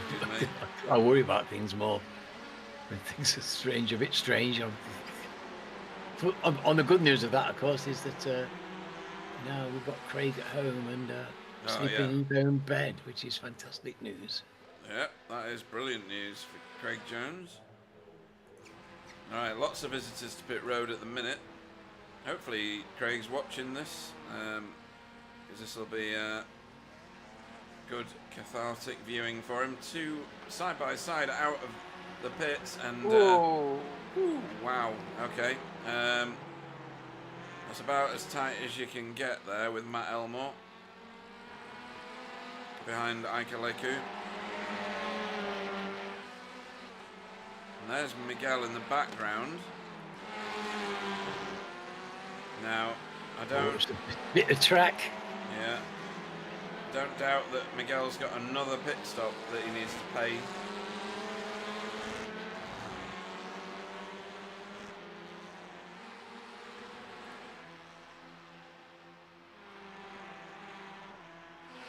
Unless he's going to pull miracles of fueling. entirely possible. It's Miguel, isn't it?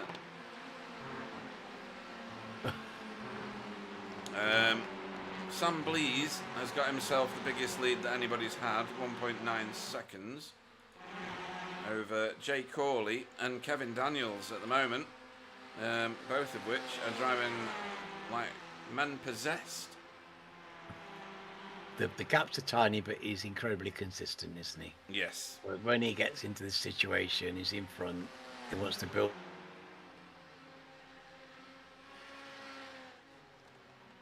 Oh, wow. Okay, everybody else is going to pit road now, apart from race leader Sam Blees. And this is it's everybody coming out. It's going to be the interest. Yeah, that's very true, actually. It's going to be very, very congested. It's about 9 cars are going to try and come out the pit lane all in one go. Let's hope they don't try and go side by side. Yeah, I mean... 9 wide. Might be a bit ambitious. Way, off we go.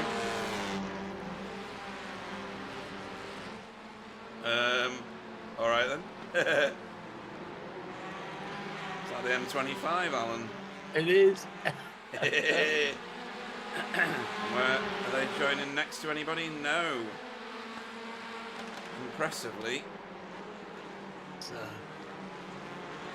That's really good for my nerves. Yeah. So David Johansson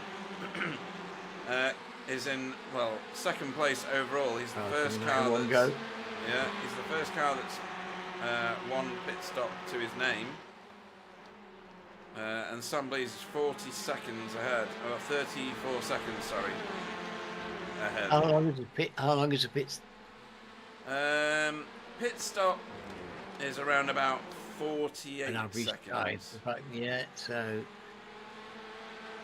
Well, he had a couple of seconds, didn't he? So, yes. You know, we'll see if he can carry that through. It wouldn't surprise me if he hasn't made more, because he'll have his head down as soon as everybody's got in the pits. You know what he'll be doing. Yep. I'm trying to find out where Miguel is, because he's still only pitted once, and that was on lap 2. He's back here in 11th at the minute. I don't know that he's going to be able to fuel save enough to make it to the end,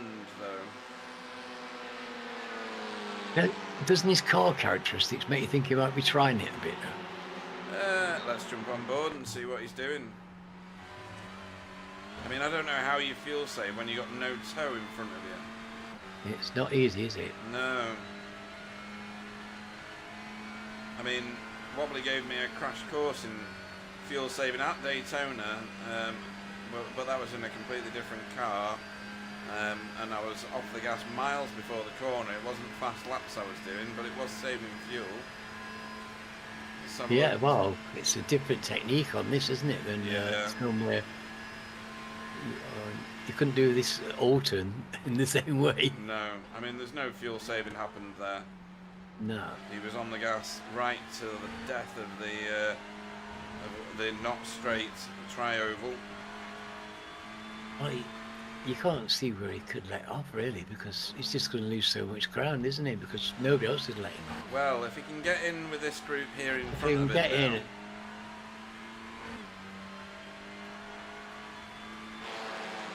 At the toe he can. Wobbly has left the session, Alan, so he's...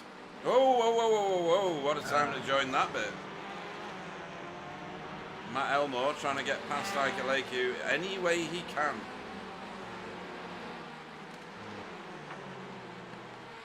Did he flash his lights at him, Pete?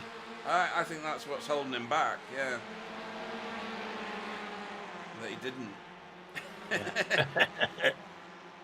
He's not done the intimidatory tactic of flashing his lights.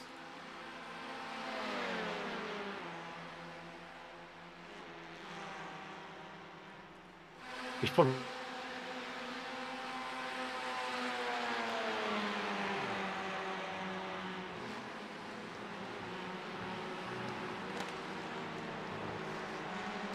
Right, so... Well, it's funny if you've got a physics degree. Yeah. So, Pete Van Gool now putting pressure on Ike Aleku. Ike is only He went in the puts with everybody, didn't he? Yes. He's running 5th now. Yep. Very impressive race. Jake Corley right behind him, and we know how fast he is. He was leading the race for ages. Ooh, he nearly got hip checked into turn 1. Well, Roger's been driving along with Jamie, hasn't he? Yep. This is great stuff. But, Concertina effect is immense at International Hairpin there. And Miguel Freitas has had to pit for a second time. Now, look. So there we go. Makes his way back out onto the racing circuit. Jamie Jeffrey has also had... Oh, he's having a pit because of damage. Where's he got that from? He's got that from here, Alan. Oh, no. Yeah, I'm afraid so. So what's happened here? He's come up to overtake... And that's about as a good example of how finite it is between utter success and failure, isn't it? There wasn't a lot of touching going on at the start of that, but it certainly escalated quickly with Alejandro Silva Carrera. Well, I think he lost the car, just a slight nudge. He lost it, didn't he? It's just a tap on the... Just the tightest tap, yeah. Yeah, he moved up the bank ever so slightly, and then it was the end of everything there. So, very unfortunate for the pair of them, I would suggest. I mean, there's close racing, and then there's too close. Yes. Wasn't much of a contact either, but like you say... Yeah. And we've got... Sorry? What was that, Alan? They're having a... We've got you strobing in and out a bit at the minute, I'm afraid.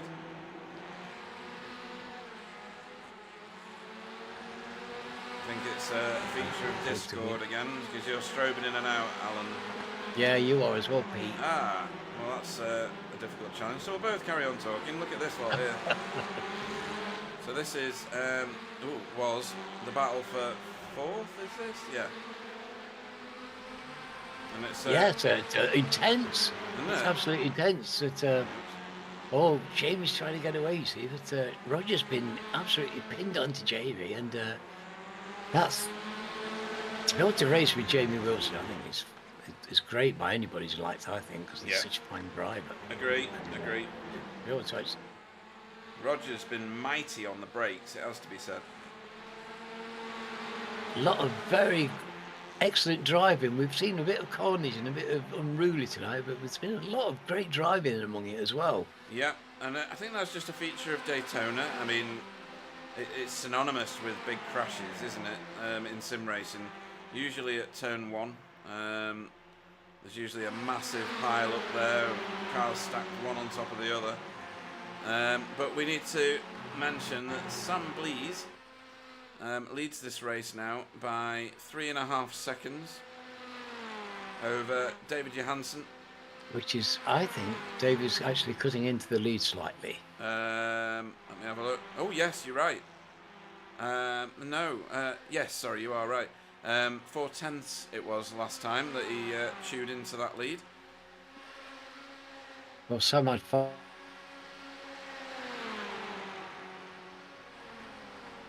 Something's happening to it. Yeah. So it could be just he's feeling very comfortable and he's, a couple of laps off the gas and gentle, just bring it home comfortably. But that's not the kind of driver he is. Not usually, no. But the gap is coming down lap after lap. His last lap, Sam Blees' last lap was a 1:59.4, which says to me that he had a slowdown on that lap. Right, that would explain why the gap's closed, because it feels a bit out of character, because we know that the guys like to try and get the fastest lap if they can. Yes. And that normally happens in the last couple of laps of the road.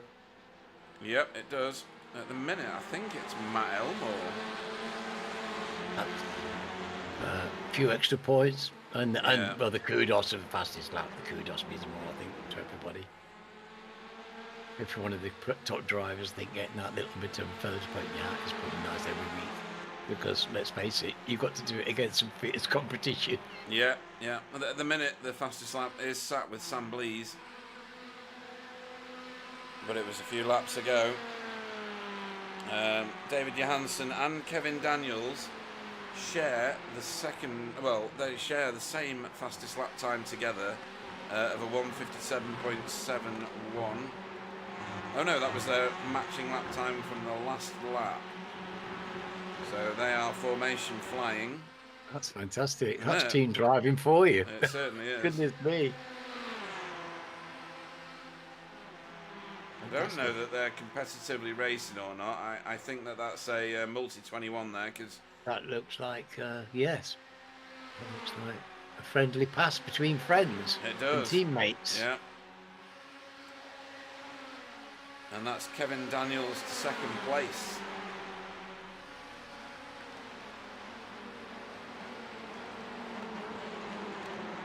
So they are getting great caught. driving by Kevin. Yeah, they're getting caught by this lot though, led by Jamie Wilson. Yes, well, Jamie's towing Roger. Roger's hanging on, but I'm sure that he's having to work very hard to stay in Jamie's footprints. But my word, he's doing it. Yep. And of course, Jamie's closing the gap because he's, just got great pace and he's a great, consistent lapper. Yeah, I think we're going to end up with about 9 cars here for second place by the time we get to the end of this race, which is in 2 laps' time. I think it's the end of this lap, and if Sam can get round again, it'll be 1 more after this.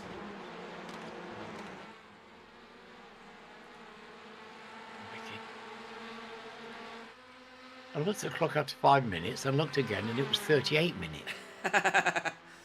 Yeah, he's got 1 more lap in this, I think. Yeah, he's coming up to the bus stop now. Yeah, he's coming up to the bus stop now, and there'll be 1 more lap after this. As Flashy tries to put a move on Jay Corley here for the bus stop.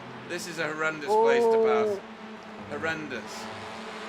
We saw Carl Hardy come unstuck there before, and they've just slowed each other down now, so that Pete Van Gool has got a good run on both of these cars.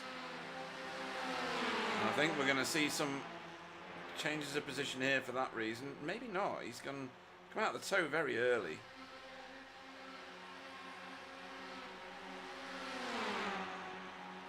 Oh, and somebody to pit road. Stephen Walker to pit road. Even. Yeah. Must be out of fuel. More bang juice. Still find that funny. Wow, he was trying for a non-stop, maybe. Did he stop before?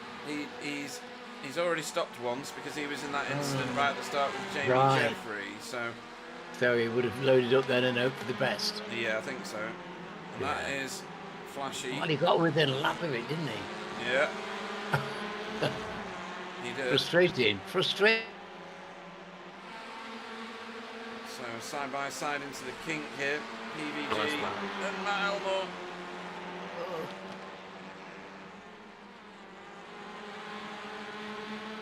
It's incredible.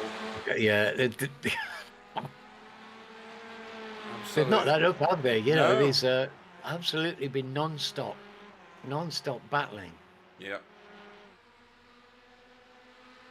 The whole length of the field, and we've got Jamie and Spencer down, Stephen, like behind amateurs. We've got them forcing the pace, trying to get through. We've had all kinds. We have, and yep. A fantastic performance by some of the. Absolutely fantastic performance, and we got this lot still scrapping here towards the end of the race as Sam Blees comes around the last corners. I'm going to have to go back and have a look at that because it's getting a bit crazy. Oh, we don't need any more crazy, Pete. No, we've had plenty of that as Sam Blees comes through the tri-oval for the final time and takes the checkered flag. Well done, Sam. Now, Kevin Daniels has got second. David Johansson, I think he's out of fuel. Oh, is he getting a push? Come on, somebody give him a push, heaven's sake. He's over the line now, but Oh, my goodness. yeah, he's out of fuel. Yeah, well, that's what you call perfect fueling. Yeah. Well, not quite, because he lost 3 positions just before the Well, line, so that's imperfect fueling. it is a bit of imperfect fueling. Stephen Walker crosses the line just ahead of Miguel Freitas. He's had to work hard to keep those 3 places. Yeah. A lot of work goes into that, just to lose them on the line. Terribly frustrating. Very. He'll take a good part because he understands the humps and hollows of racing. He does. And Fiona is catching Carl Hardy towards the end of this lap, I think. Running 19th. What's the... I know, isn't it? Carl's, it's not been Carl's best race. But there's Roger coming in 4th place. I know, very impressive. That's Jamie Wilson on the his podium. best race? Yeah, I think it must be. Such an impressive performance. Yeah. And that was Fiona going past Carl Hardy because, guess what? He's run out of fuel. Yeah. And if anybody's going to do it, it's my captain. Well, let's stay on board with him because this is funny. I mean, this is for points, and that's him out of fuel. Oh, has he got anything? He's got enough to get into the line. Come back and push the skipper. Yep. Carl Hardy's finished. Oh dear, I thought he was going to lose out. Another one to Matt Flannery, even though Matt Flannery's a lap behind him, but he's already finished. Right, so what a dramatic race. There was quite a lot of incidents, it has to be said, but that is a race at Daytona, right? Yes, and you're right. I think that's probably a season's worth of incidents in one race. Yep, I'd agree. But it was it made for very intense viewing. Yeah, it really did. It was really good fun actually watching all of that go on. I'm trying to find out why my button isn't working. That's odd. Right, I'm gonna have to do this manually. There we go.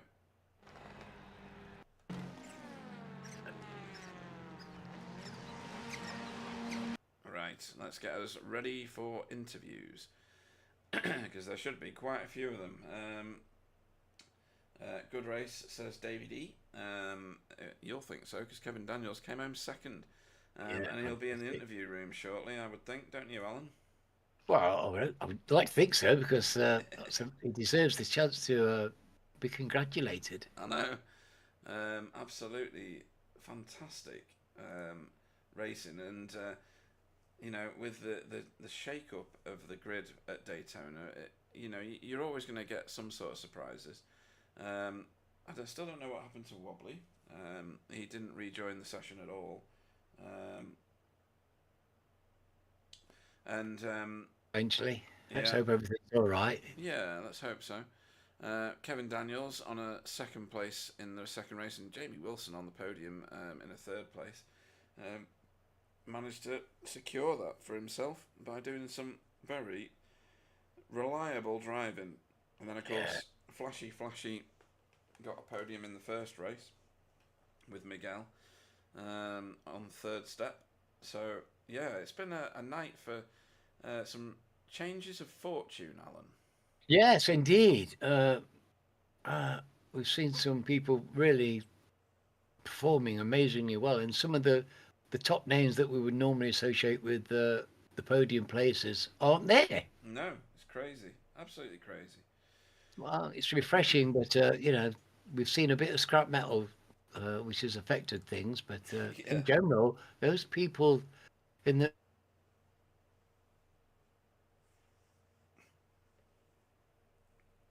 they made it stick for a very long time. They did. It's massively impressive because this place, it's so easy to lose a bit of time. And, you know, look at the kind of drivers they've kept at bay for so long. Yeah. And You know, it's brought out some fantastic performances by people, and yeah, a real mixed bag tonight, Pete. Very much so, yeah. Right, we'll start these interviews off, and hopefully Discord gives us the bandwidth we need in its communications in order to speak to race 2 winner Sam Blees. Good evening. Evening, guys. Evening, Sam. We've had some Discord connectivity issues along tonight's route, Sam. So if it all goes very quiet, you know why. But race 1. Was a bit of well, as you'd expect at Daytona, it's a bit of a passing fest all the way through. It's probably one of the most exciting broadcasts we've ever done. Yeah, talk us through your race 1 first, because you came home 5th. Yeah, I had good pace. I was leading at the start, and then I was a bit marginal on fuel. I slightly miscalculated, I think. So I let Wobbly through, tried to tuck in, and then I just got nudged and nerfed a little bit on the next lap. So I ended up back in 5th or 6th, recovered to 2nd, and it happened again on the final lap. So it was really good fun racing. It was I haven't reviewed it, but it wasn't anyone's fault. I don't think. It just looked like a concertina of 3 cars in 3.5 car lengths trying to get through the corner. Yep. So yeah, I think it was yeah. I probably had the fastest car. I had in the infield in particular. My car felt amazing in race 1, and I was able to drive around a couple of people on the outside of that first horseshoe, which was really nice. Mm-hmm. But it's just so difficult when you're all in a line. Everyone, apart from the lead car, gets up to the same speed. So if the lead car is just a little bit quicker, it's very difficult to pass. But it was great fun. It was cracking racing, and what a result for Cap. Don't see that often, do you? No. Usually his focus is very much on the flashy button. And tonight I didn't see much flashing from him. He was business at the front and business at the back. He probably had a bit too much on, I imagine. Yeah. It was just a bit mental. Yeah. And then the second race happens, and well, we had a few standout performers in that. Jay Corley, Kevin Daniels, Pete Van Gool, Roger Morton, all floating to the surface, and a bit of a rough night for some of your key competitors. What on earth was going on with Spencer? Do you know? He just misjudged it, but we just watched it actually. So he got the run on Wobbly, and then Wobbly sort of banged doors a few times with him, ran the banking, and then I think he was going to tuck in, but he didn't realise that in that time Miguel had closed in a bit. Oh right.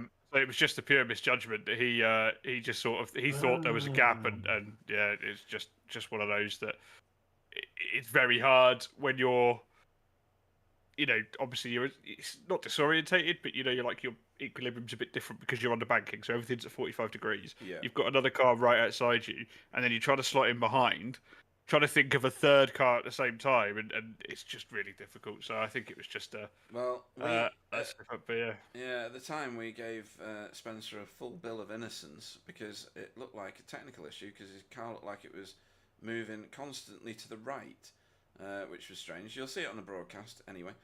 You've said you've already reviewed it. Well, I've reviewed it from his camera, but it might look a bit different. But yeah, I mean, my thought is it was just a mistake. But I'll have to It look looks from peculiar. It just looks peculiar, but it's like you say, it's on a banking and it's at pace. So it is. And it's it's frenetic. It was right at the start of the race. There was cars everywhere. So I think it was that, but I reserve the right to change my mind having looked at more of it later on.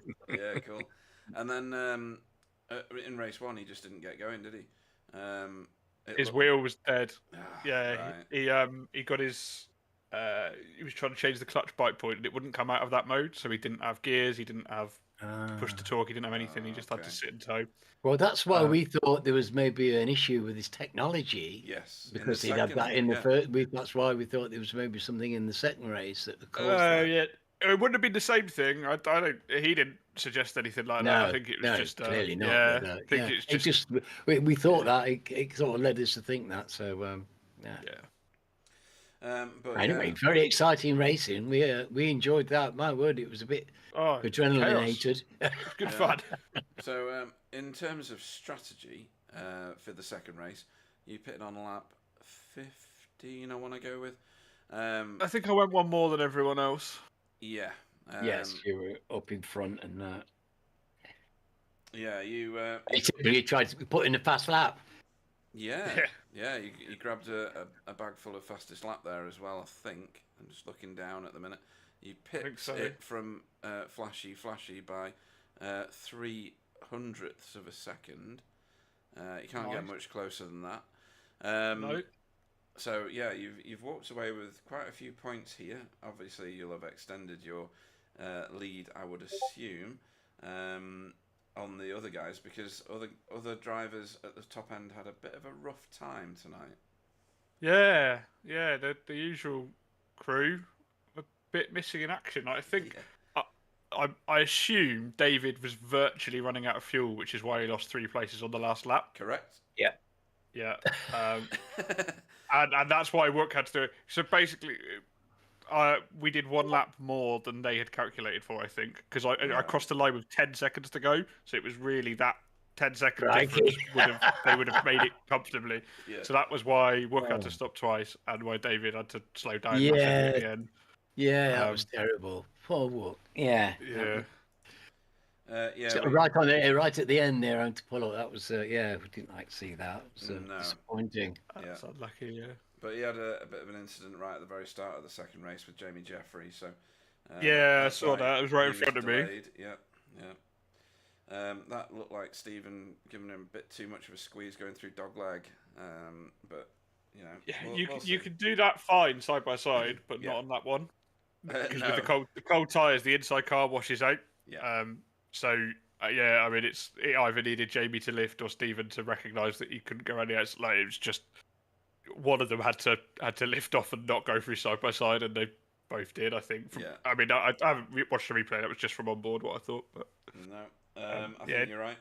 And next time out, we're going to Hockenheim, which is a good fun track in these cars, as far as I can remember.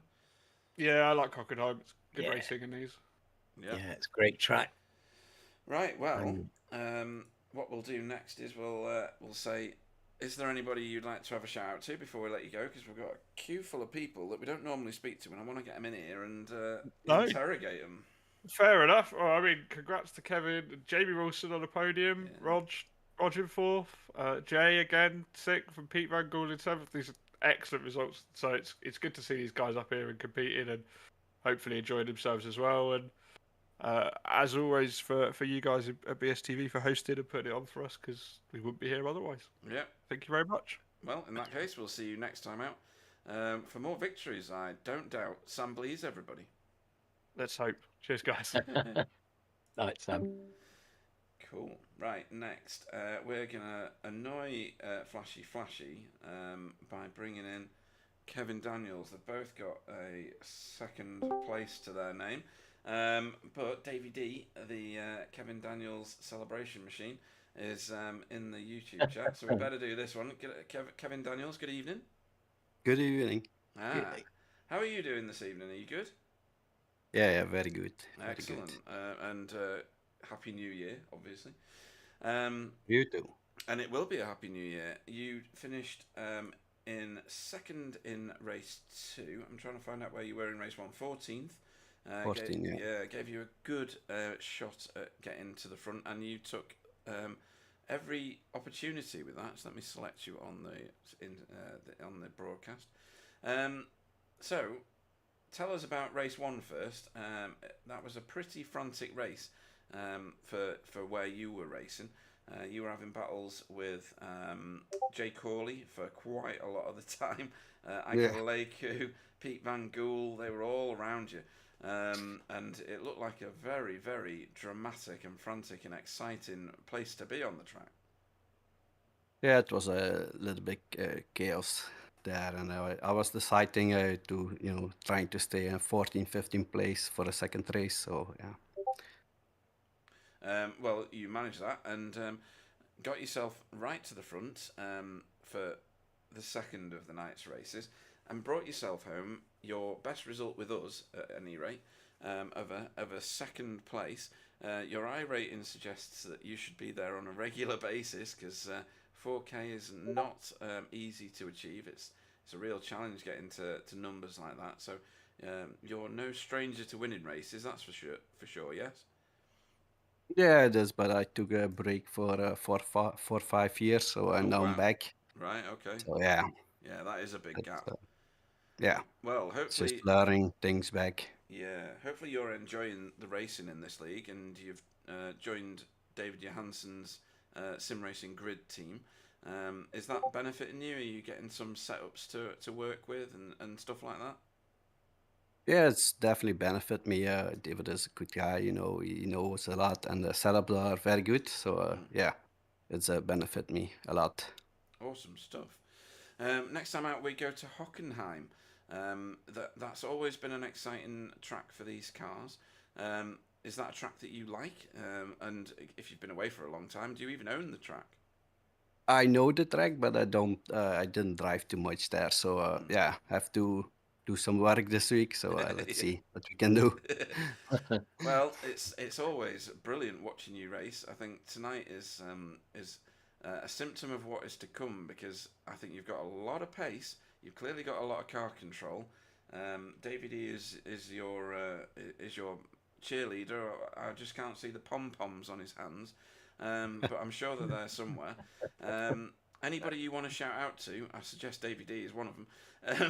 Before we let you go and start practicing for Hockenheim. Yeah, to my teammates, and to some racing grid, and to the people on the league here who driving in it and who is behind it. You guys as well. A big shout out for that. Awesome stuff. In that case, we will let you go and start your practice for Hockenheim. Thank you. And we look forward to seeing you on the grid. On the podium, on a much more regular basis. Kevin Daniels, everybody. Yes, congratulations. Thank you. Kevin. That Thank was you. brilliant. What a nice He bloke. did well. Yeah, he's done really well. I think Yeah. that was such a well-deserved race. To get a second place in front of this lot on this track, that has taken a lot of good driving. It has, yeah, and I don't remember Kevin flashing his lights, and I also don't remember Flashy Elmore doing much of that this evening either. No. Welcome to the booth, Flashy Elmore. Good afternoon, evening, or morning, wherever you are in the world. Yeah, Happy New Year. Yeah, and you, and Yeah. both of you. Yeah. Cheers. Race 1, let's talk about that. That was a very, very fast-paced race 1. The lap times were plummeting constantly. I don't know whether you ran off with the fastest lap in that one or not, but you had it for a little while. You did, yeah. You finished second, which has got to be one of your best results, is it? No, win's my best result. Is it? Did you win? Yeah, in the season that's forgotten. Yeah. We talked about this last We time. did, yeah. That's why I'm mentioning it because it's funny. Yeah. Anyway, Yeah. So apparently you've had a win, but this has still got to be a damn good result. Second place in this league now is pretty difficult to get, but you've proven that if you can keep your dirty finger off that flashy button, that you do all right. I couldn't take any fingers off of my steering wheel full stop to push any buttons apart from change gear. And long may that continue. But you got plenty of pressure from Wobbly and from Miguel and David Johansson and Sam Blees, and there was loads of position changing. You had Stephen Walker bearing down on you most of the time. Not in the first race, but definitely in the second. In fact, it's on the screen now. And there was a bit of formation flying with the three of you in that second race as well. It looked like there was some good teamwork either about to go on, either that or you were just racing very, very cleverly with each other. And in the second race, you didn't have it necessarily as easy. Well, I was too cautious in the first few laps. Okay. Obviously, I lost touch with the pack that I wanted to be with. I slowed down too much for the Spencer. When Spencer, I can't remember who he had an incident with. Miguel. Miguel. Yes, I slowed down way too much and lost a lot of time. Right. Yeah. But then once I got in a rhythm, I caught up with the pack, and I was lapping a lot quicker. But everyone was slowing each other down. I was going to go for an early pit, and then Wobbly got a 40-second penalty. Obviously, he was in Discord with us, so I knew Right. what he was doing. Okay. I Yeah, did call that he got a pit lane penalty, but then when he didn't rejoin at all, I wondered about my. Well, then we were wondering, was there something more serious going on in the background for him? No, Sorry, go on. it was yeah, he went in too quick, got a penalty. He was trying to get the jump, and like myself, he was struggling in the pack. He was quicker on his own than what he was in the pack. Really? Wow. Yeah, 'cause obviously it's a concertina effect, isn't it, on the brakes and stuff Yeah, like that. true. And neither of us were trying to save fuel. We were just flat out. Right. And a lot of people were trying to save fuel. Yeah. I don't know what. Well, it's going to save you a few seconds in the pits, isn't it? That's the concept. Nobody could no stop this one, I should say. Well, I lost 4.5 seconds to work in the pit. That because my pit yet again is shocking. Right, okay. Well, there's something for you to practice. But having said all that, you are still the top placed Spectre 6 car this evening. You beat both your teammates by a reasonable amount, to be honest. I think you'll take quite a lot of points away. And you are in a shockingly high position in the league. Oh, really? I think so. I had an Yeah. absolute shocker of a week last week.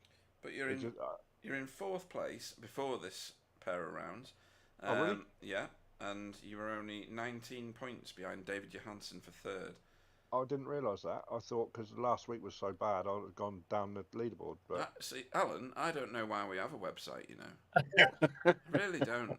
You know, with buttons and everything.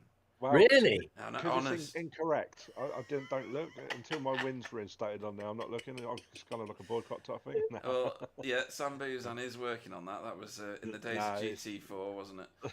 Yeah, no, it is that. But the one thing I will take out of tonight, and Sam stole my thunder for, was I actually for the first time I qualified quite well. Yeah, you And did. Yes. until he crossed the line, I was on pole. I was like, yes, and then Yeah. Yeah, and you had pole for like half a nanosecond or something. exactly that. Yeah. No, it was a great series of results tonight, and a second place. Like I said, that's pretty hard to come by. It's a cherished item. I do like the track. I Right. won my split on the Raw before the fall last year, so I know I've got pace around there, but you just got to be patient and pick your moments. And Yeah, the last few laps, I tried rushing a few moves. I made it, and then I lost it, and yeah. couldn't quite get it back. It's one of them. You've got to gamble every now and again. And we saw a few people making some questionable attempts at things and closing out other cars when really they should have just given ground. But nearly that's all crashed part of the laughing education. Hey? I nearly crashed laughing when I see Carl spinning up and down at the bus stop. and if I could have taken my hand off the controller, out of the steering wheel, sorry, I would have turned around and said, "There's no burger bar there." Well, you've got it said now, so that's the main thing. I'll message him in a minute as well. Yeah, that's quite a good one. Yeah. So, anybody you want to thank before we let you go and start your practice for Hockenheim? Yeah, thanks for you lot for hosting it. I'm going to say thanks to Wobbly because he was we actually did work quite well as a team in that race one. To be fair, and he helped me get over the line. I think I would have got pipped. Right, okay. And thanks to my teammates, I think I'm going to have to start shouting out Multi 21 next time I come out of work. Yeah, as the lead driver. Oh, that'd be class. If you can do that I'll make while the you're most on the of it while it lasts. broadcast. Yeah, while it lasts, I'll make the most of it because he's going to get back on form soon. Well, we expect you to be on podiums every race now, don't we, Alan? Yeah, right. Oh, well, I mean, I was delighted to see Matt doing so well. It's been it's great to see these performances coming out and then getting after all these years, noise loyalty to the league. It's fantastic to see the man doing well. Well, like I said last time, in my opinion, if you can get in the top 10, you've had a really good race. If you get in the top 15, you've had a good race. The caliber of races is so up there. Do you know what I mean? You've got to have a good race to get in the top 15, top 10. Yeah, couldn't agree more. Right, we shall let you give your thanks to whoever you're going to call out to. Yeah, everyone. Everyone. That's a quick one. I like that. Except Carl. Except Carl, obviously. And we will look forward to seeing you on the podium again in both races next time. Flashy, everybody. Yeah, nice one. Cheers, lads. Yeah, good night, matey. See you later, mate. Right. Next up is gonna be Mr. Jamie of Wilson. Good evening. Hello, hello, hello. Hello, hello, hello. So race 1, 7th place. You qualified well tonight, didn't you? Or no, you didn't. No, you qualified shocking, but made your way up through the field. Yeah, the complete opposite of what you said. Is it opposite day, Pete? It is opposite day. I'll get to the. I was focused on the second race. Anyway, yeah, you. I think you qualified in like 14th or something. I did. Yeah, I was busy helping someone out with a camera pack thing because I saw the who's thing that? at the start of the session. So I didn't go out with the field, and then I just was like, decided I'll just go now. So I didn't have a tow or anything, and then I scuffed my second lap, which was slightly faster. So I only did one lap, and that was without a tow. So yeah, 15 minutes doesn't like, give you a lot when you only join halfway exactly. through. And then, but you recovered the situation very well. 7th place is no mean feat, and my God, you were in the thick of every battle we saw. Right from the start as well. It was like the Team Chimera camera. It was ridiculous. But you were in the thick of it with just everyone. And Roger Morton and Tom Woodcock were just giving you a lot of hassle towards the end. But you know, Jamie Jeffrey, Carl Hardy, they were your targets, I think. But everyone was queuing up. Yeah, it was frantic and frenetic. And then race 2 happened, and a different Jamie Wilson arrived again. And I couldn't figure out your strategy, so I didn't say anything on the broadcast because I didn't want to look a bigger fool than I already am.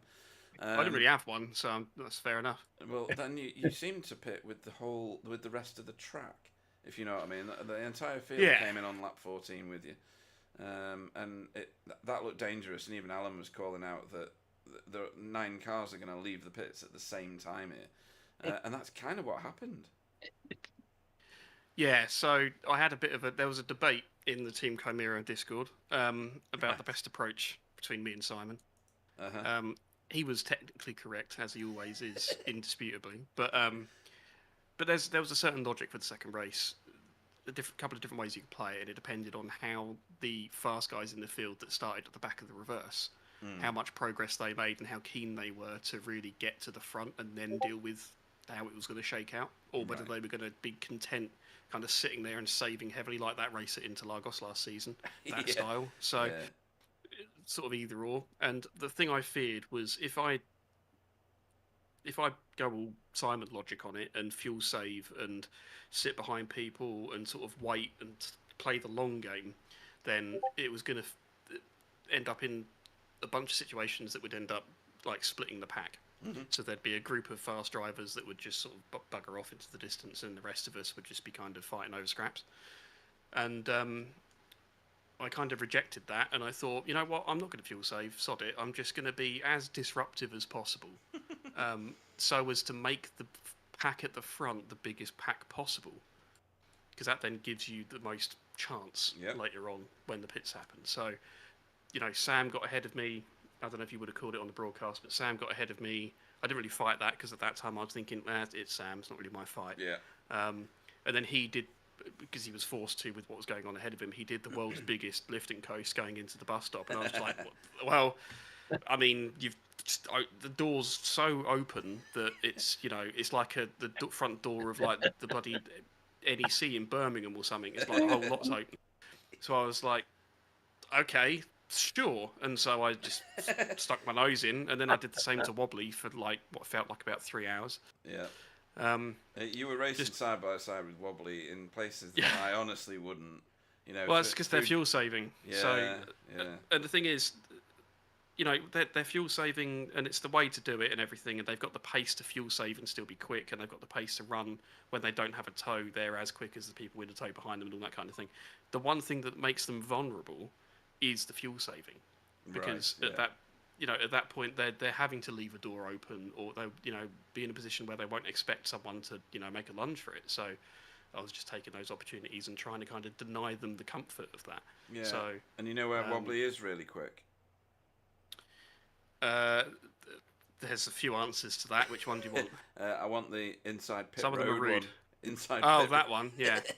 Yeah. I was thinking something more that they put adverts on for the telly about. Yeah. Oh dear. But that's probably true as well. But never mind. Yeah, fuel saving's only good if you can make it work with the pit stop, of course. So I think, given the fact that you've come out and got yourself a third step on the podium, which is, as I think it was Flashy just said, to finish in the top 10 is remarkable. To finish in the top 15 is good. You know, and you finished on the podium. You must be elated with this.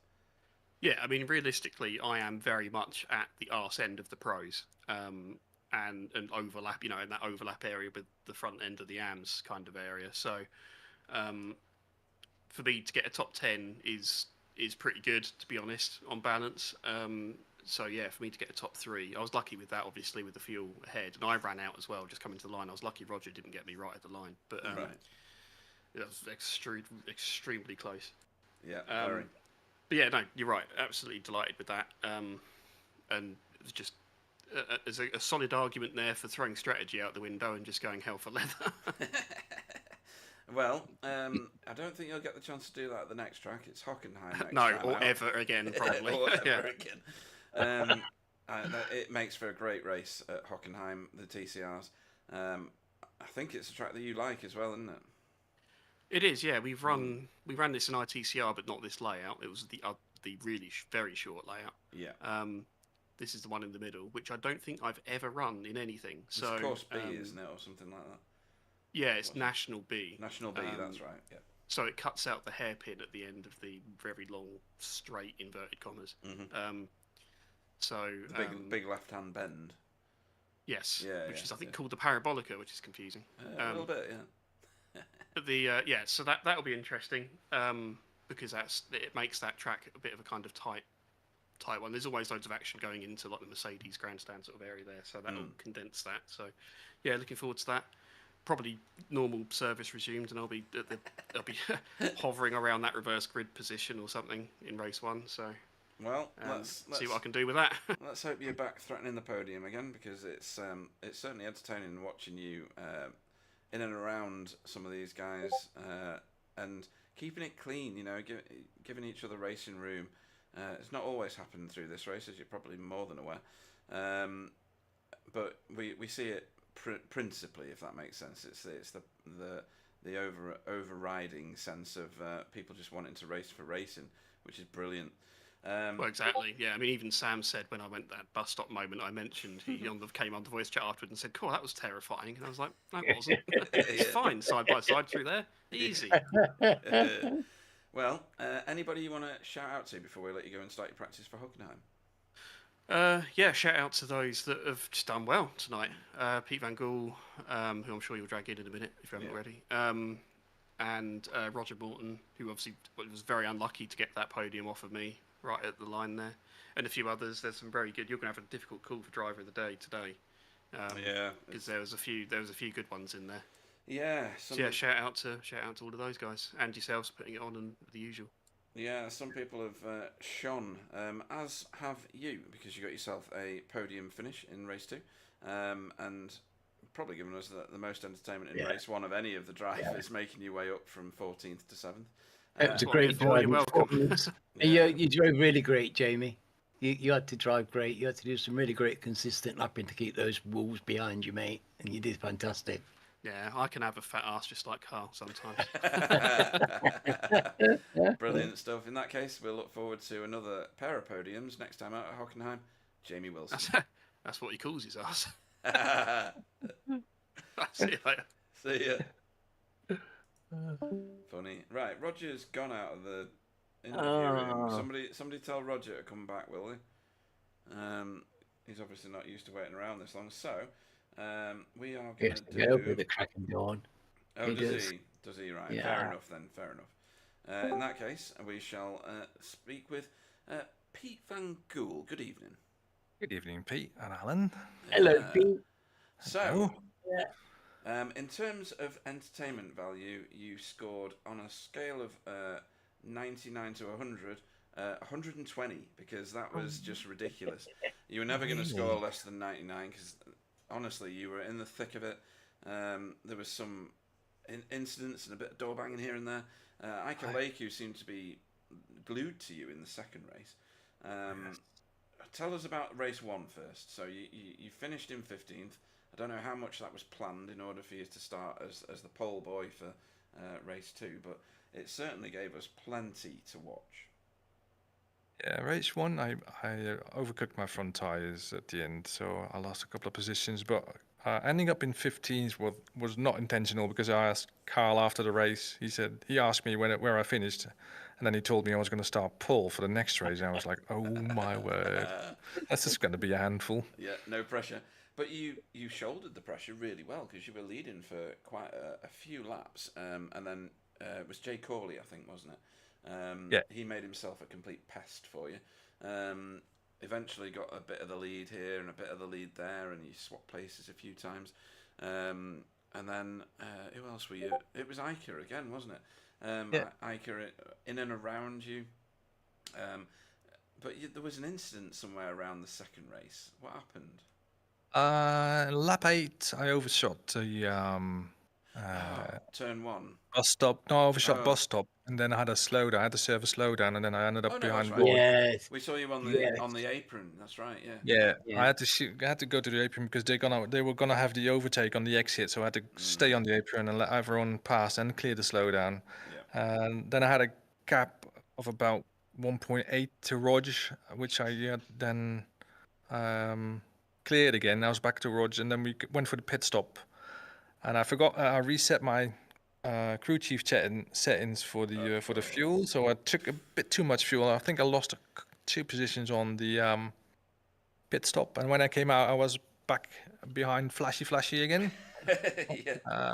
And I had a really good scrap with Jay and Flashy on the last few laps, and I thought he was going to get me there, but I was like, I'm over the moon. I'm in 7th, mate. It's just, You can't argue with that. It was Flashy when he was in his interview was saying to get top 10 in here is amazing. To get top 15 is brilliant, is good as well. And you've got top 7, so you've got to take that and give yourself a massive pat on the back. I know you drive a lot of rear-wheel drive cars. I don't know how much front-wheel drive you race other than this. None. None? When Right, when I started out with iRacing, it was with BSR, the Kias. So I started out in the front-wheel drive cars, and then, but for the last 6 years, I've been racing Mazdas. So Right. it's taken me a couple of.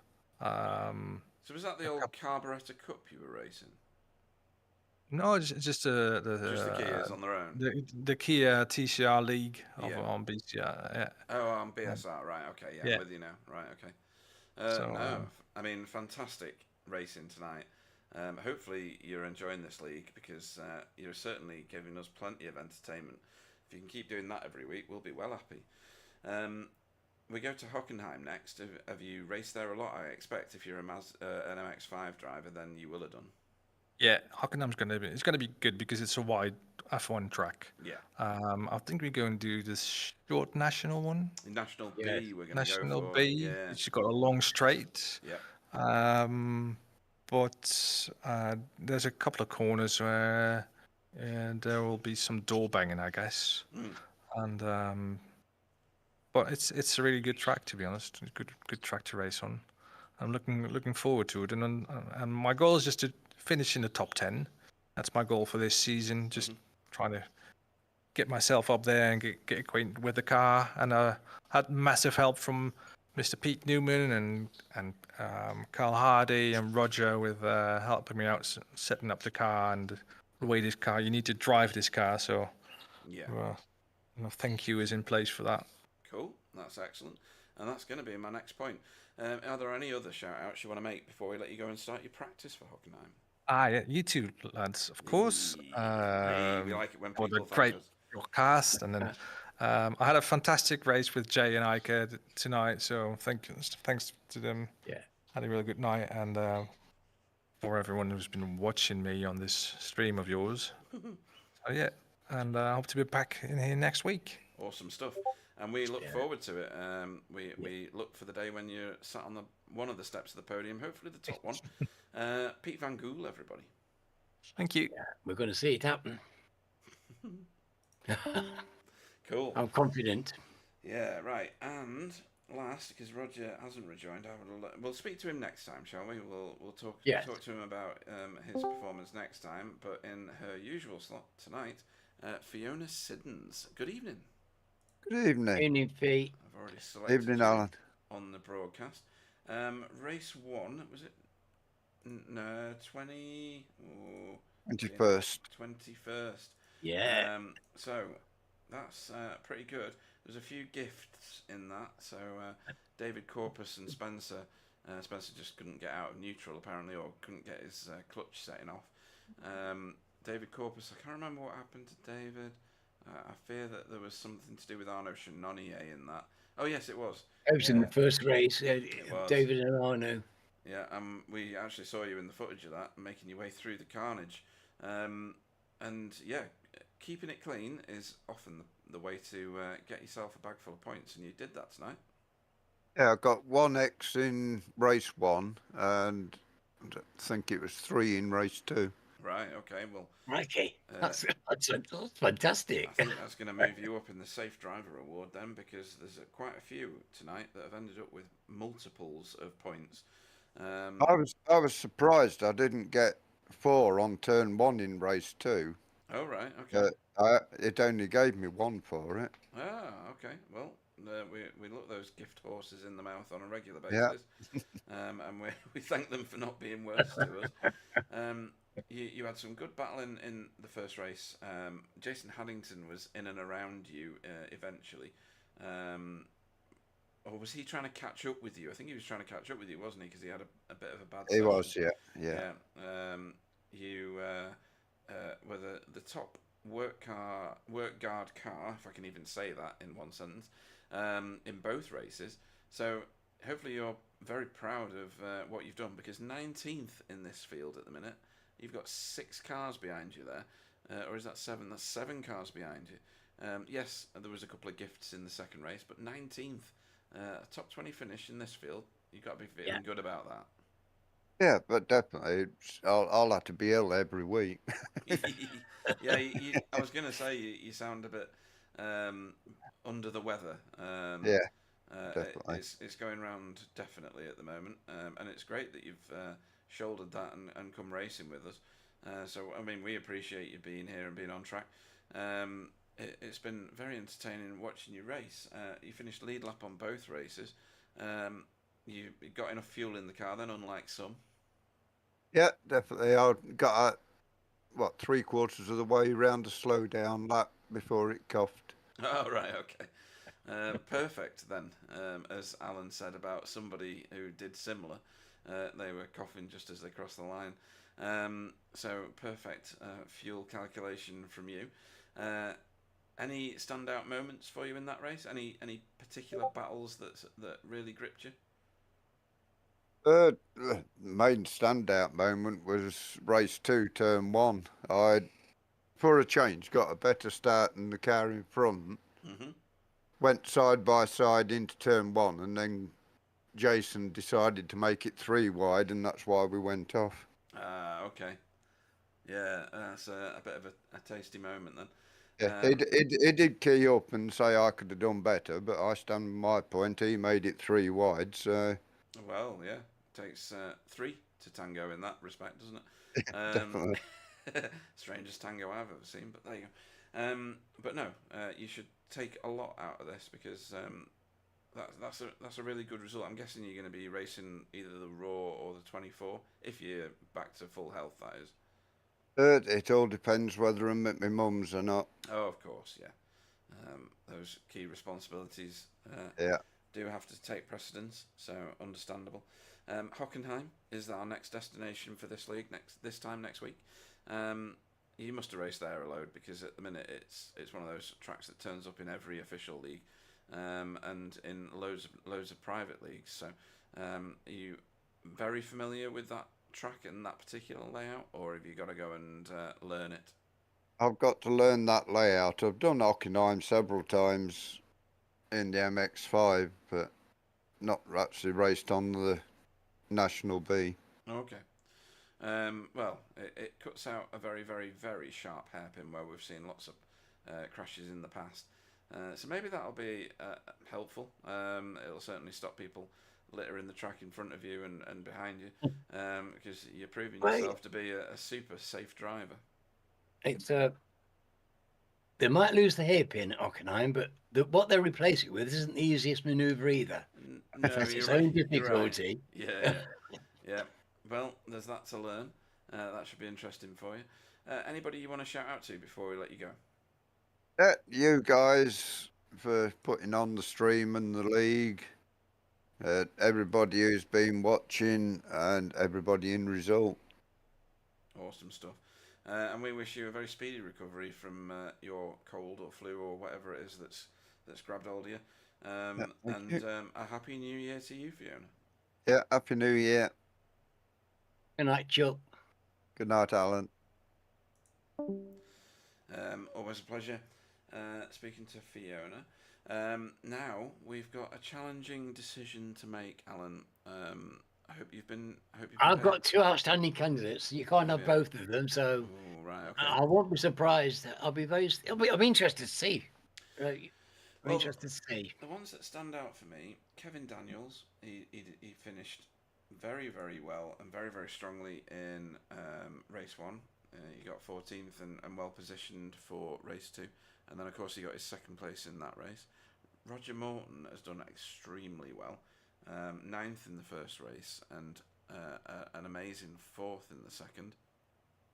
Jay Corley led the second race for quite a long time, and was 13th in the first race, and 6th in the second. Pete Van Gool, he finished 15th and 7th. I think my vote's got to go to Roger Morton, I think. He's done remarkably well. He's topped the AM listing in both races. And yeah, just in my opinion, a stellar pair of performances, and really has put on a clinic on carry on, because he's getting my vote as well. I don't care. Right. Yep. Well, he's my driver of the night. Yeah. He's definitely my driver of the night. Roger's driven out of his skin, and I know what it means to him. And it's a fantastic moment for him. I'm super proud of the lad. Absolutely. In that case, let me find him in the list. Roger Morton. Click. That's 2 votes for Roger. And it's not just that though. The way that he's controlled the car tonight, he's made it look like it was absolutely nailed to the track in most points. I mean, there was one very, very tail waggy moment going into turn 1, or out of it rather. But you know, ultimately, he looked in control. He was very competitive. He gave other people a lot to think about in terms of dueling, especially with his own teammate and race.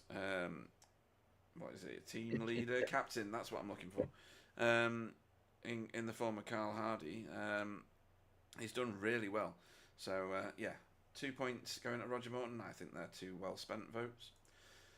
Okay, so that done. And looking forward to next time. In a week's time we go to Hockenheim. I mentioned it a bag full of times already. We will also be fielding a number of teams under the BSTV flag for either the Raw or the 24 Hours of Daytona on the 19th. So the Raw is on the 12th and the 24 Hours is on the 19th of January.